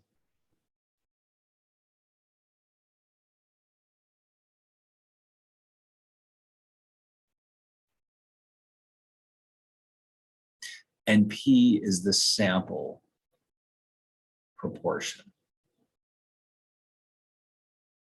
This is, of course, the hypothesized.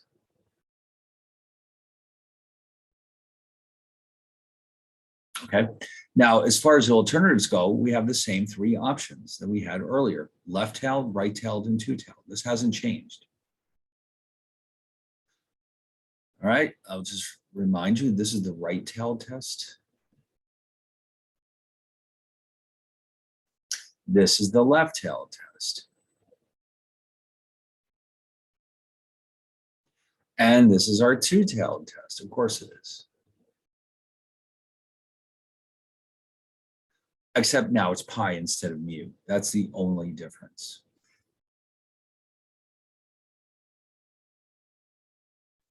Now, of course, the level of significance is next, but we almost invariably choose 0.05. So why don't we just look now at what the test statistic looks like. Now, the way it's written here, it's actually broken up into two pieces to make it a little simpler. Let's see. Now, first of all, it's always based on Z. But what I want you to see, hold on one second. Yeah, this is how the book writes it. This sigma P is itself simply a shortcut or shorthand notation for what you're seeing here. All right, so all of this combined gives us our test statistic when we're dealing with proportions. And of course, the critical values will have to be based on the standard normal distribution, just like they were when we knew the sigma and we were testing hypotheses about mu. All right. So you can see it's not much different, is it? Except, like I said, for the test statistic.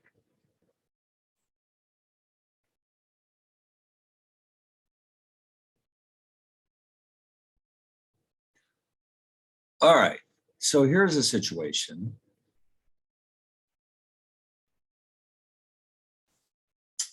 The government believes that 15% of the population is retired.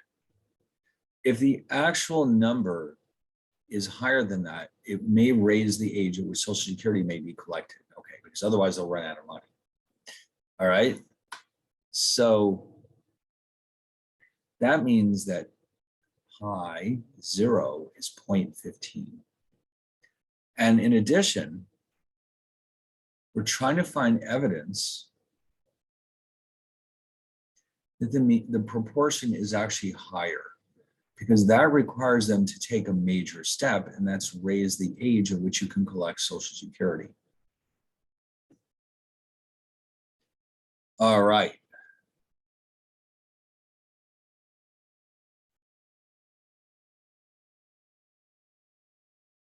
So this is a right-tailed test. Now, suppose here's our sample data. We have a sample of 100, and of these, 17 are retired, which means that our sample proportion is 0.17. Now, of course, that is higher than 0.15. The question is whether it's high enough to conclude that the proportion has increased over 15%. So this is a big decision. So we have to be sure if we go ahead and raise the Social Security age. Okay, so we're going to use alpha as 0.05, as we so often do.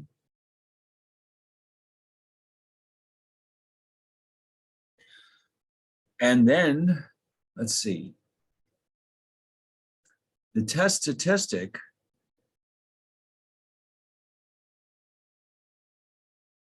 let's see. Oh, I see what I did. All right, hold on one second.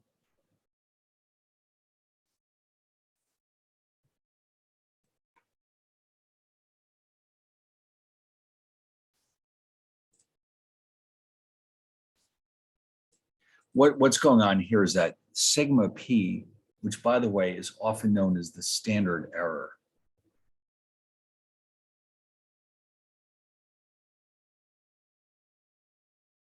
of P. We do that first, just to get it out of the way. Now, these are the hypothesized values, 0.15, 1 minus 0.15, all over 100. So that's approximately equal to 0.0357.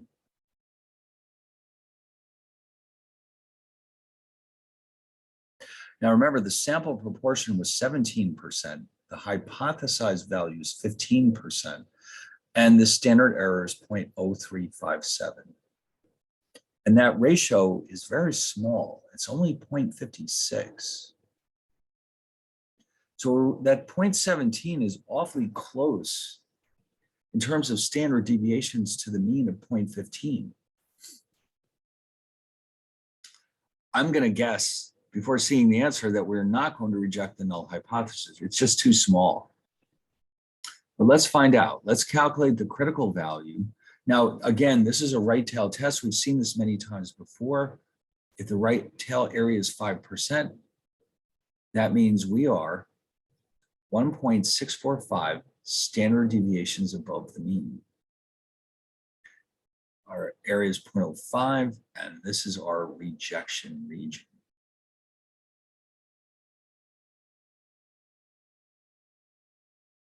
Well, see, this is what I was saying. The test statistic, though, is way inside here.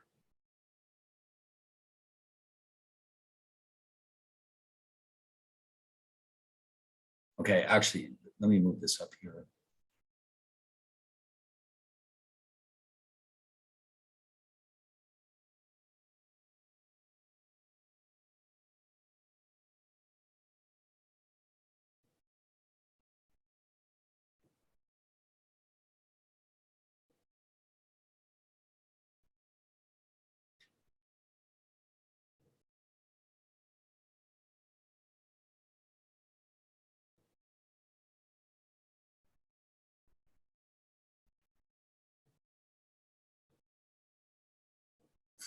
Okay, so you can clearly see the test statistic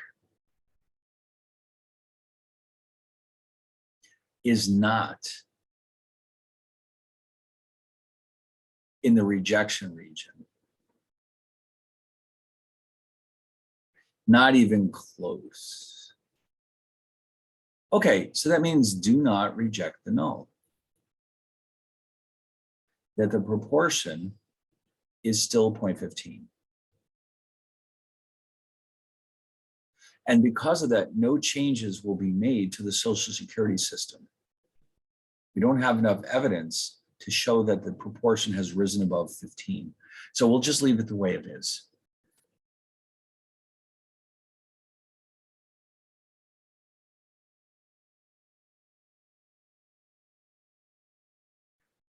Okay, so that was that. Now, by the way, we don't have to worry about this so much, but there are technical requirements that allow us to use these techniques that technically, there are certain conditions that should be observed in order to use these techniques. But like, for example, we're assuming that simple random sampling is taking place. Now, this is, by the way, for the proportions. Each each trial can either have one of two outcomes, in this case, retired or not retired. In principle, we should ensure that the sample has at least 10 successes and failures in it, and which we did here. I mean, we had, out of our sample of 100, 17 people were successes and 83 were failures.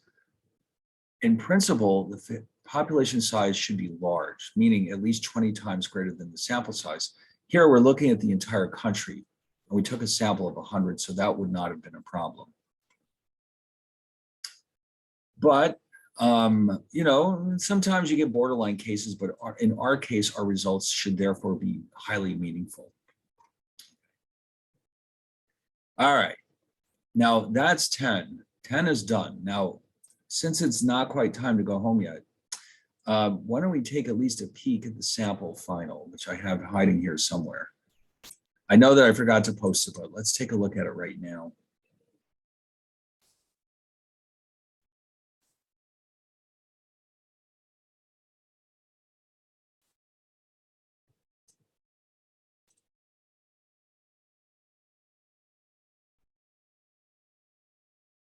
Okay, so as usual, we have a list of terms that we've learned, and we have fill-ins,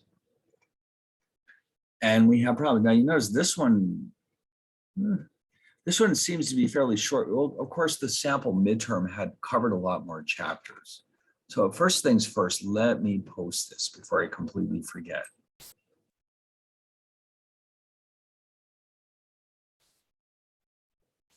Whoops. Nope.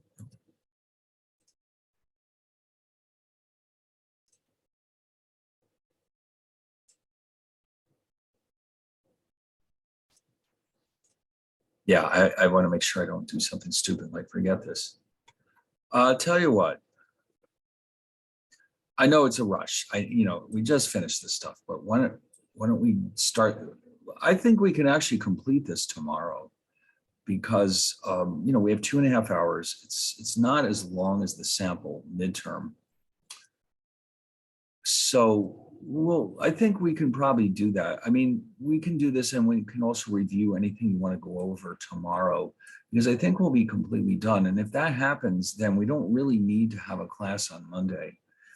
But like I said, we can still have, you can still give me email questions and we can still have Zoom sessions, but it may not end up being necessary to meet on Monday because I don't think it'll take the whole period to finish this sample final tomorrow. It's just not that long.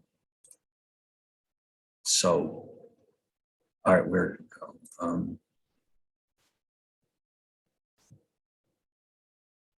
What just happened?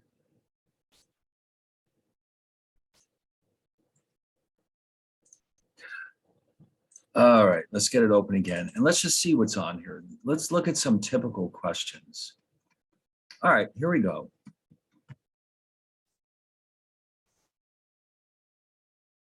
Let's at least get this process started.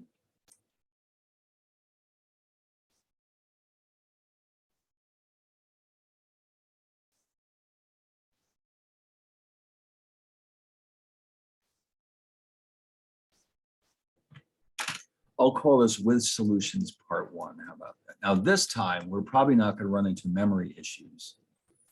Unlike last time, where that was annoying.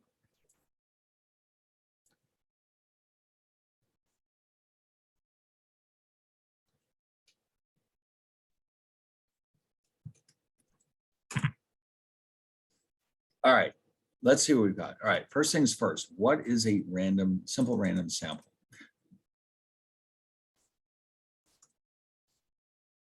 This is a sample where each population member element has an equally likely chance of being chosen. That's the key to the whole thing. Every element or member is equally likely to be chosen.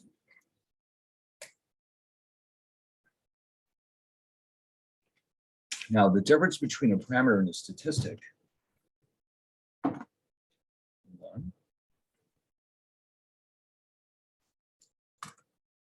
a parameter is a summary measure of a population. A statistic is a summary measure of a sample. Now, of course, when we say summary measure, we mean things like mean, variance, standard deviation, that type of thing. Okay, so based on the central limit theorem, which was way back in chapter 8, what is one condition under which the sampling distribution of the sample mean is normal? Okay, I'm going to put both of them here. The underlying population is normal. That'll do the trick. And number 2, the sample size is at least 30. If either of those is met, or both, then we can use the normal distribution for X bar. The finite population correction factor, that's this thing.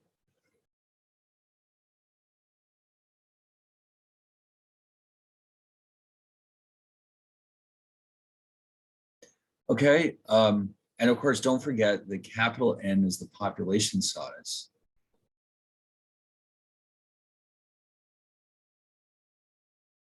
Lowercase n is the sample size.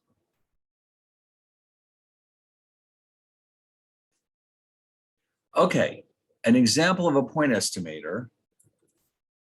Well, we know 3 or 4 of them. I'll just write them all. Okay, and don't forget P is the sample proportion.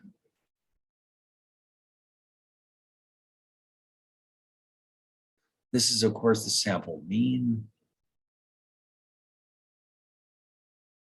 sample variance,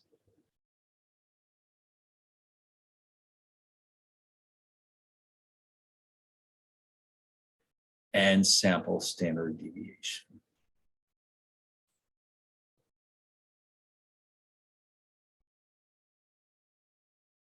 Okay. And why are they called a point, by the way? Because they're a single value.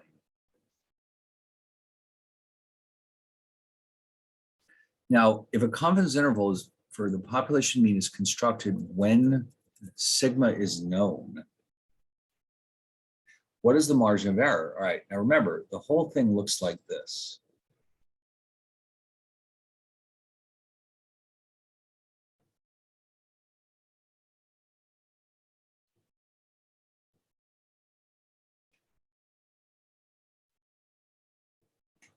But the margin of error is the last half. In other words, this piece,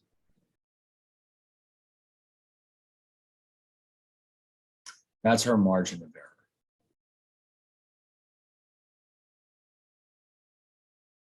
So in other words, we're not looking for numbers, we're looking for a formula. Okay. Now, what about the t distribution? What do they have in common? Well, I'm going to list a bunch of them. They only ask for one here. Both are continuous distributions. Both are symmetrical about the mean. Both have a mean of 0. Okay. That should do it. And you can just pick the one you like. Okay, the one you remember the most. All right, very good. Now, how about this one? The variance of the t distribution. This is a formula that we saw in chapter 9.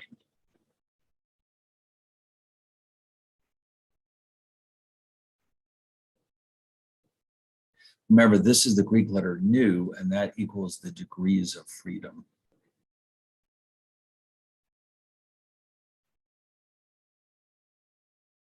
Okay? All right.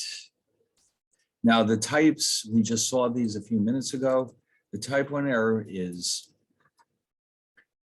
you reject the null hypothesis when it is true. And the type 2 means fail to reject the null hypothesis when it is false.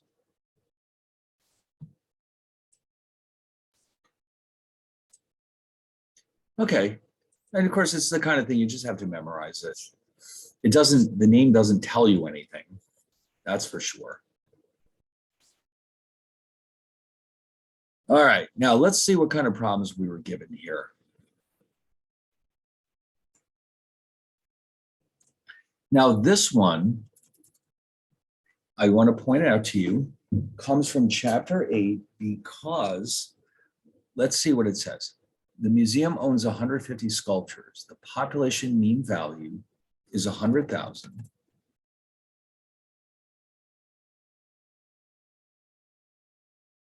The population standard deviation is 20,000. The sample size is 25.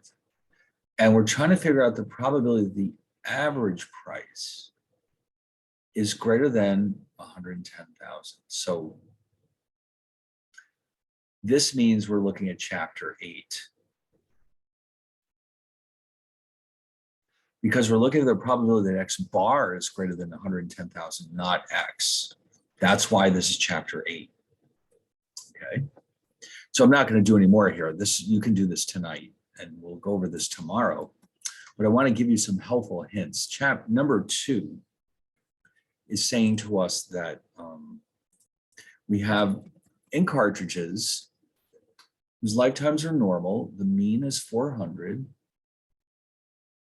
The population standard deviation is 50. A sample of 40 cartridges is taken.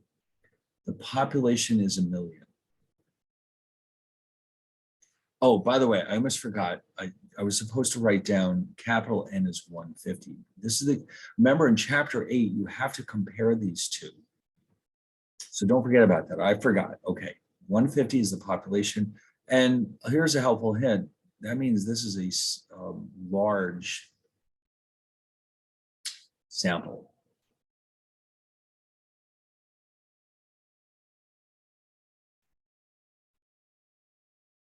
Down here, though, look at this. The population is 1 million, for God's sake.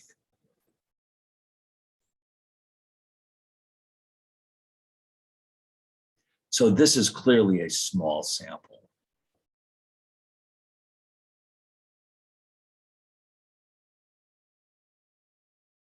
And we're being asked to calculate the probability that the mean number of pages is less than 390. So once again, this is chapter 8. All right, that's all the hints I'm going to give you, by the way. This one, you can see here, this is a 99% confidence interval. Now, we didn't do too many 99s. We mainly did 95, but the slides will show you how to do 99%. And the key detail here is that, oh crap.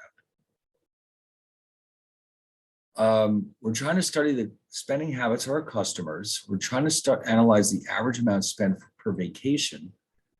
We have a sample of 10. The sample mean is 2427. And the sample standard deviation is 842. That's a huge deal, because that means use the t distribution.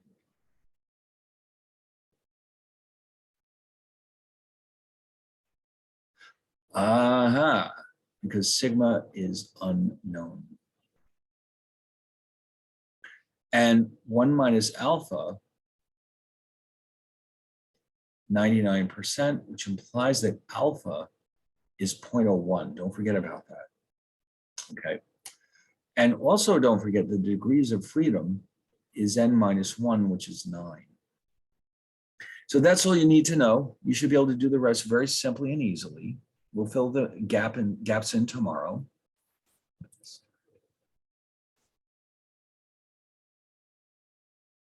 Now here's some hypothesis tests. We're looking at the mean GPAs, greater than 3.2.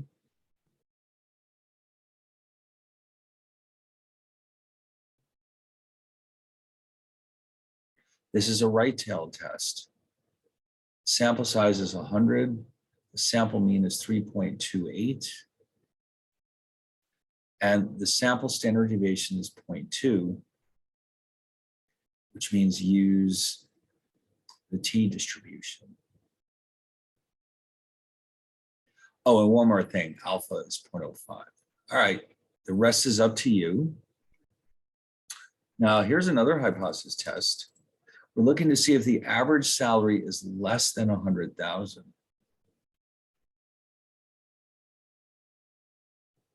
That makes it a left-tailed test. The sample size is 10. The sample mean is 99,200. And the sample standard deviation is 1,200. Now that again means use the t distribution.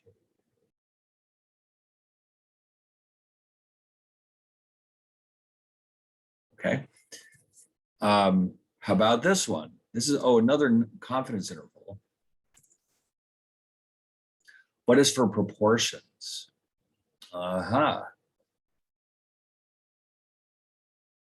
So it rains 7 out of 50 days in our sample. The sample proportion is therefore 0.14. But the so that's it. I mean, that's what you need to know. And remember, since it's proportions, always use the standard normal distribution for proportions, whether it's a confidence interval or a hypothesis test. And then number 7, wow, there's a lot of questions here. Another 95%. Oh no. Okay, it looks like sorry everyone.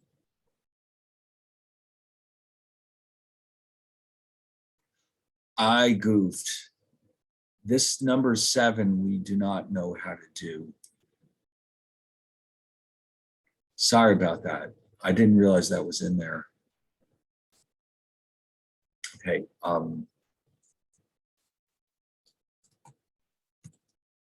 Don't do number 7.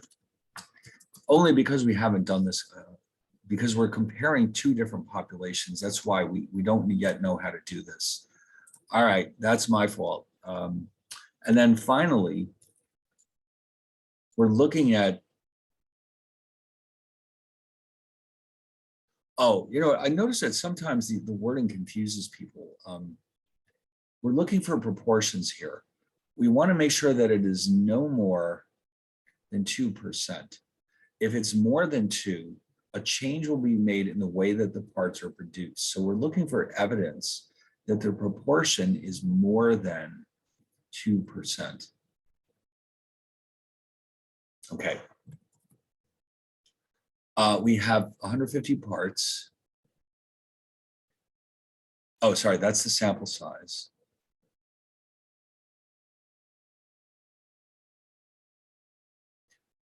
And 4 of those are defective.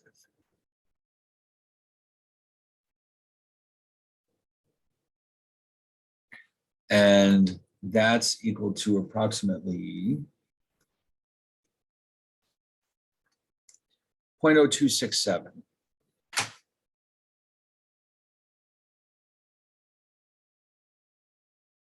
Okay, and alpha is 0.05. So you'll use this one. This is what we were just doing, hypothesis test about proportion. So, all right, it's a good thing we went through this because looks like a lot of explanation is needed. And there's that one that slipped in there. Don't worry, it won't be in the final. All right, I think we're good. So your job between now and tomorrow is basically just to go through this and fill in, first of all, make sure you understand it, but do the problems that we can go over tomorrow and make sure we really and truly understand hypothesis testing and confidence intervals, which since we just did them, I want to make sure that we're all on the same page. But basically, this is all we have to do.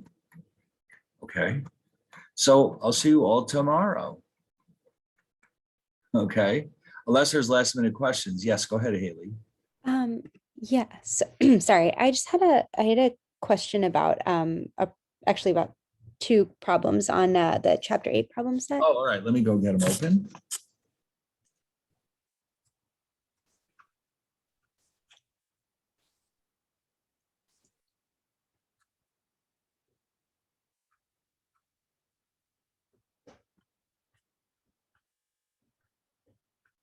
Yeah, oh, here it is. Okay. Which ones? Sorry, let me pull them back up. Okay, so I was having a little bit of trouble in general with these. Oh. This like no, sorry, not the whole thing, but with these like between Oh. 2 values. Like I was doing them okay, but I think I got lost. And so for like 3B and then also 2 2 in general, I have a actually sorry, that was very disorganized. So question 2, Mhm. would we not use the wouldn't we use the oh my gosh, I'm sorry, the okay, so this is when we're looking at little n over big N for Yes. this problem, we see that it's 25.6% Oh, yes, that's right. Anything, greater than 5%. yeah, Okay, so what is this thing the called? I'm correction sorry. factor, yes. Yeah, okay, so we do use that. I Yes. thought the numbers I was getting were a little bit weird. Oh, okay, yes, it's a large sample, 64 out of, what is it, 250? Yeah, that's a large sample. Yeah, so we're gonna so like it's okay, so we're gonna still use that, okay. And then for so for which letter is that? For C, for 2C. Oh, I just want to quickly write this down. So this piece right here is what needs to be added when you have a large sample. Yes, okay, yeah. So we multiply, right, Yeah. exactly, yeah. Right, you're Okay. you're adjusting it to, because it's a large sample, the standard error should be smaller. Okay, good. That's I did that. Okay, cool. Okay, Good. Um, and then yeah, so for part C, mhm. so so it's like, okay, sorry, let me just try to Which one is formulate my 2C or question. 3C? Um, both 2C and 3B. Oh, oh, okay. Well, now remember, these are continuous random variables, so you don't have to worry about, like, it's between means including those two. You So can leave it like this. right. And by the way, you can leave out the zeros for these. You don't need all the zeros for the millions. Just leave it like that. Oh, okay. Okay. I have them in there, but okay, I probably Okay. should have left them out.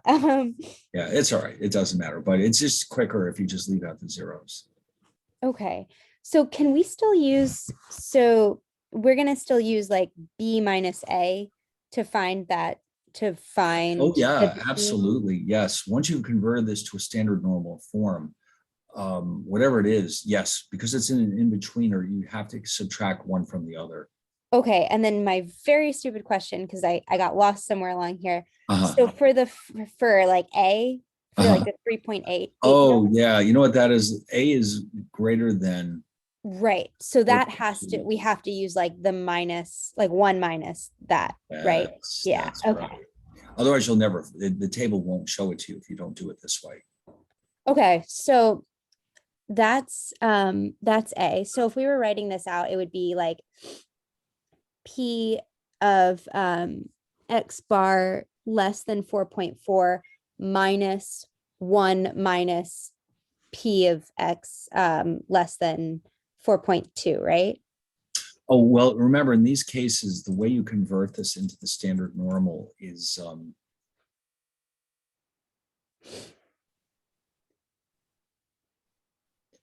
so in this case, the mean of the population and the sample distribution is the same, which is 4. And then in the denominator, you have whatever this thing is. If you plug in the numbers, you get some value for sigma x bar, but this is definitely equal to 4 because these equal each other. Okay. Right. Right. Okay, so I think I'm still maybe not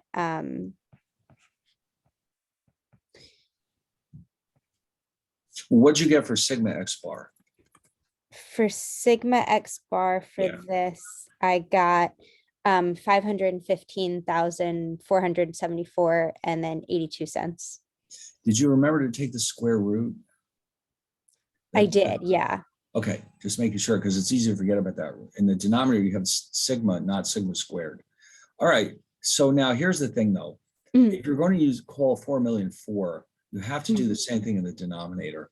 So what you would have to do is turn this into millions, something like that. Okay, so if you're using the zeros, you don't have to worry about this. Like you could have it like this and that would be just fine. But if Okay. you're going to call, like you see how I've got it, Mhm. if I'm going to call this 4.4 for 4.4 million, then when I get a number like this, I have to also turn it into millions. Okay. So Yeah. these two would be basically the same thing. Okay. So, I just, and then X bar, yeah, so that was 42. Okay. So that, okay. So I am doing that correctly. Um, between 3.8 and 4.4. Okay. So I think this is where I'm just want to make sure I'm Yeah. correct. So Mhm. if we're looking at C, if I've done, Yes. so if I've done like, I've worked out that Okay. Z is greater than negative like 0.388 or whatever. And then what's the upper value? Oh, the upper value is 0.776. Okay. So you'll have to round that because of the table. Yeah. Okay. Let's Yeah. okay. So if that's your answer, then you're going to have to do this.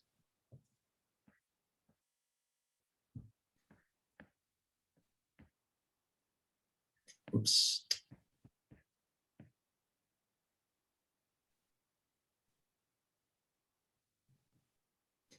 That's how, yeah, and you can look those both up on the table and then do the subtraction. Okay. So for this, okay, good. So I still have the same question. Good, good, good. Mhm. Okay. So why in that second, do you see where it's P and then Z is so no, sorry, go back down. Go back to right to where you were. Yeah, there you go. So why is Z less than 0 point negative Oh, 0.38? Because all shouldn't right. it be more Well, than? here's what we're doing. You sometimes I've used this analogy. It's like you're a sculptor. You have this enormous slab of rock, but you only want one piece of it. And that's the area between 0.77 and 0.38. So what you're essentially doing, this is what you want. You're chipping away this piece and this piece to come up with your answer. So the way we do that is take this entire area and then subtracting this piece. And so, I mean, what's left over would be the shaded region. Okay. Oh, okay. Okay. Yeah, that makes sense. Yeah, that's the strategy here. Everything below 0.77 is not what you need. But Right. if you chop away everything below negative 0.38, what's in between is what's left over now. Got it. Okay, cool. Thank you so much. I'm Okay. sorry that was such a No, that was fine. poorly phrased You question. got to get this straight right now, Yeah, I was chugging along and then I realized, wait a minute, something's wrong. Okay, that's good. Okay, cool. Thank you so All right. much. I appreciate You're it. welcome. No problem. Thanks. All right, bye. Bye-bye. Anyone else? Oh, that was Haley's hand. Okay. Anyone else? If not, I'll see you all tomorrow then. Okay, bye.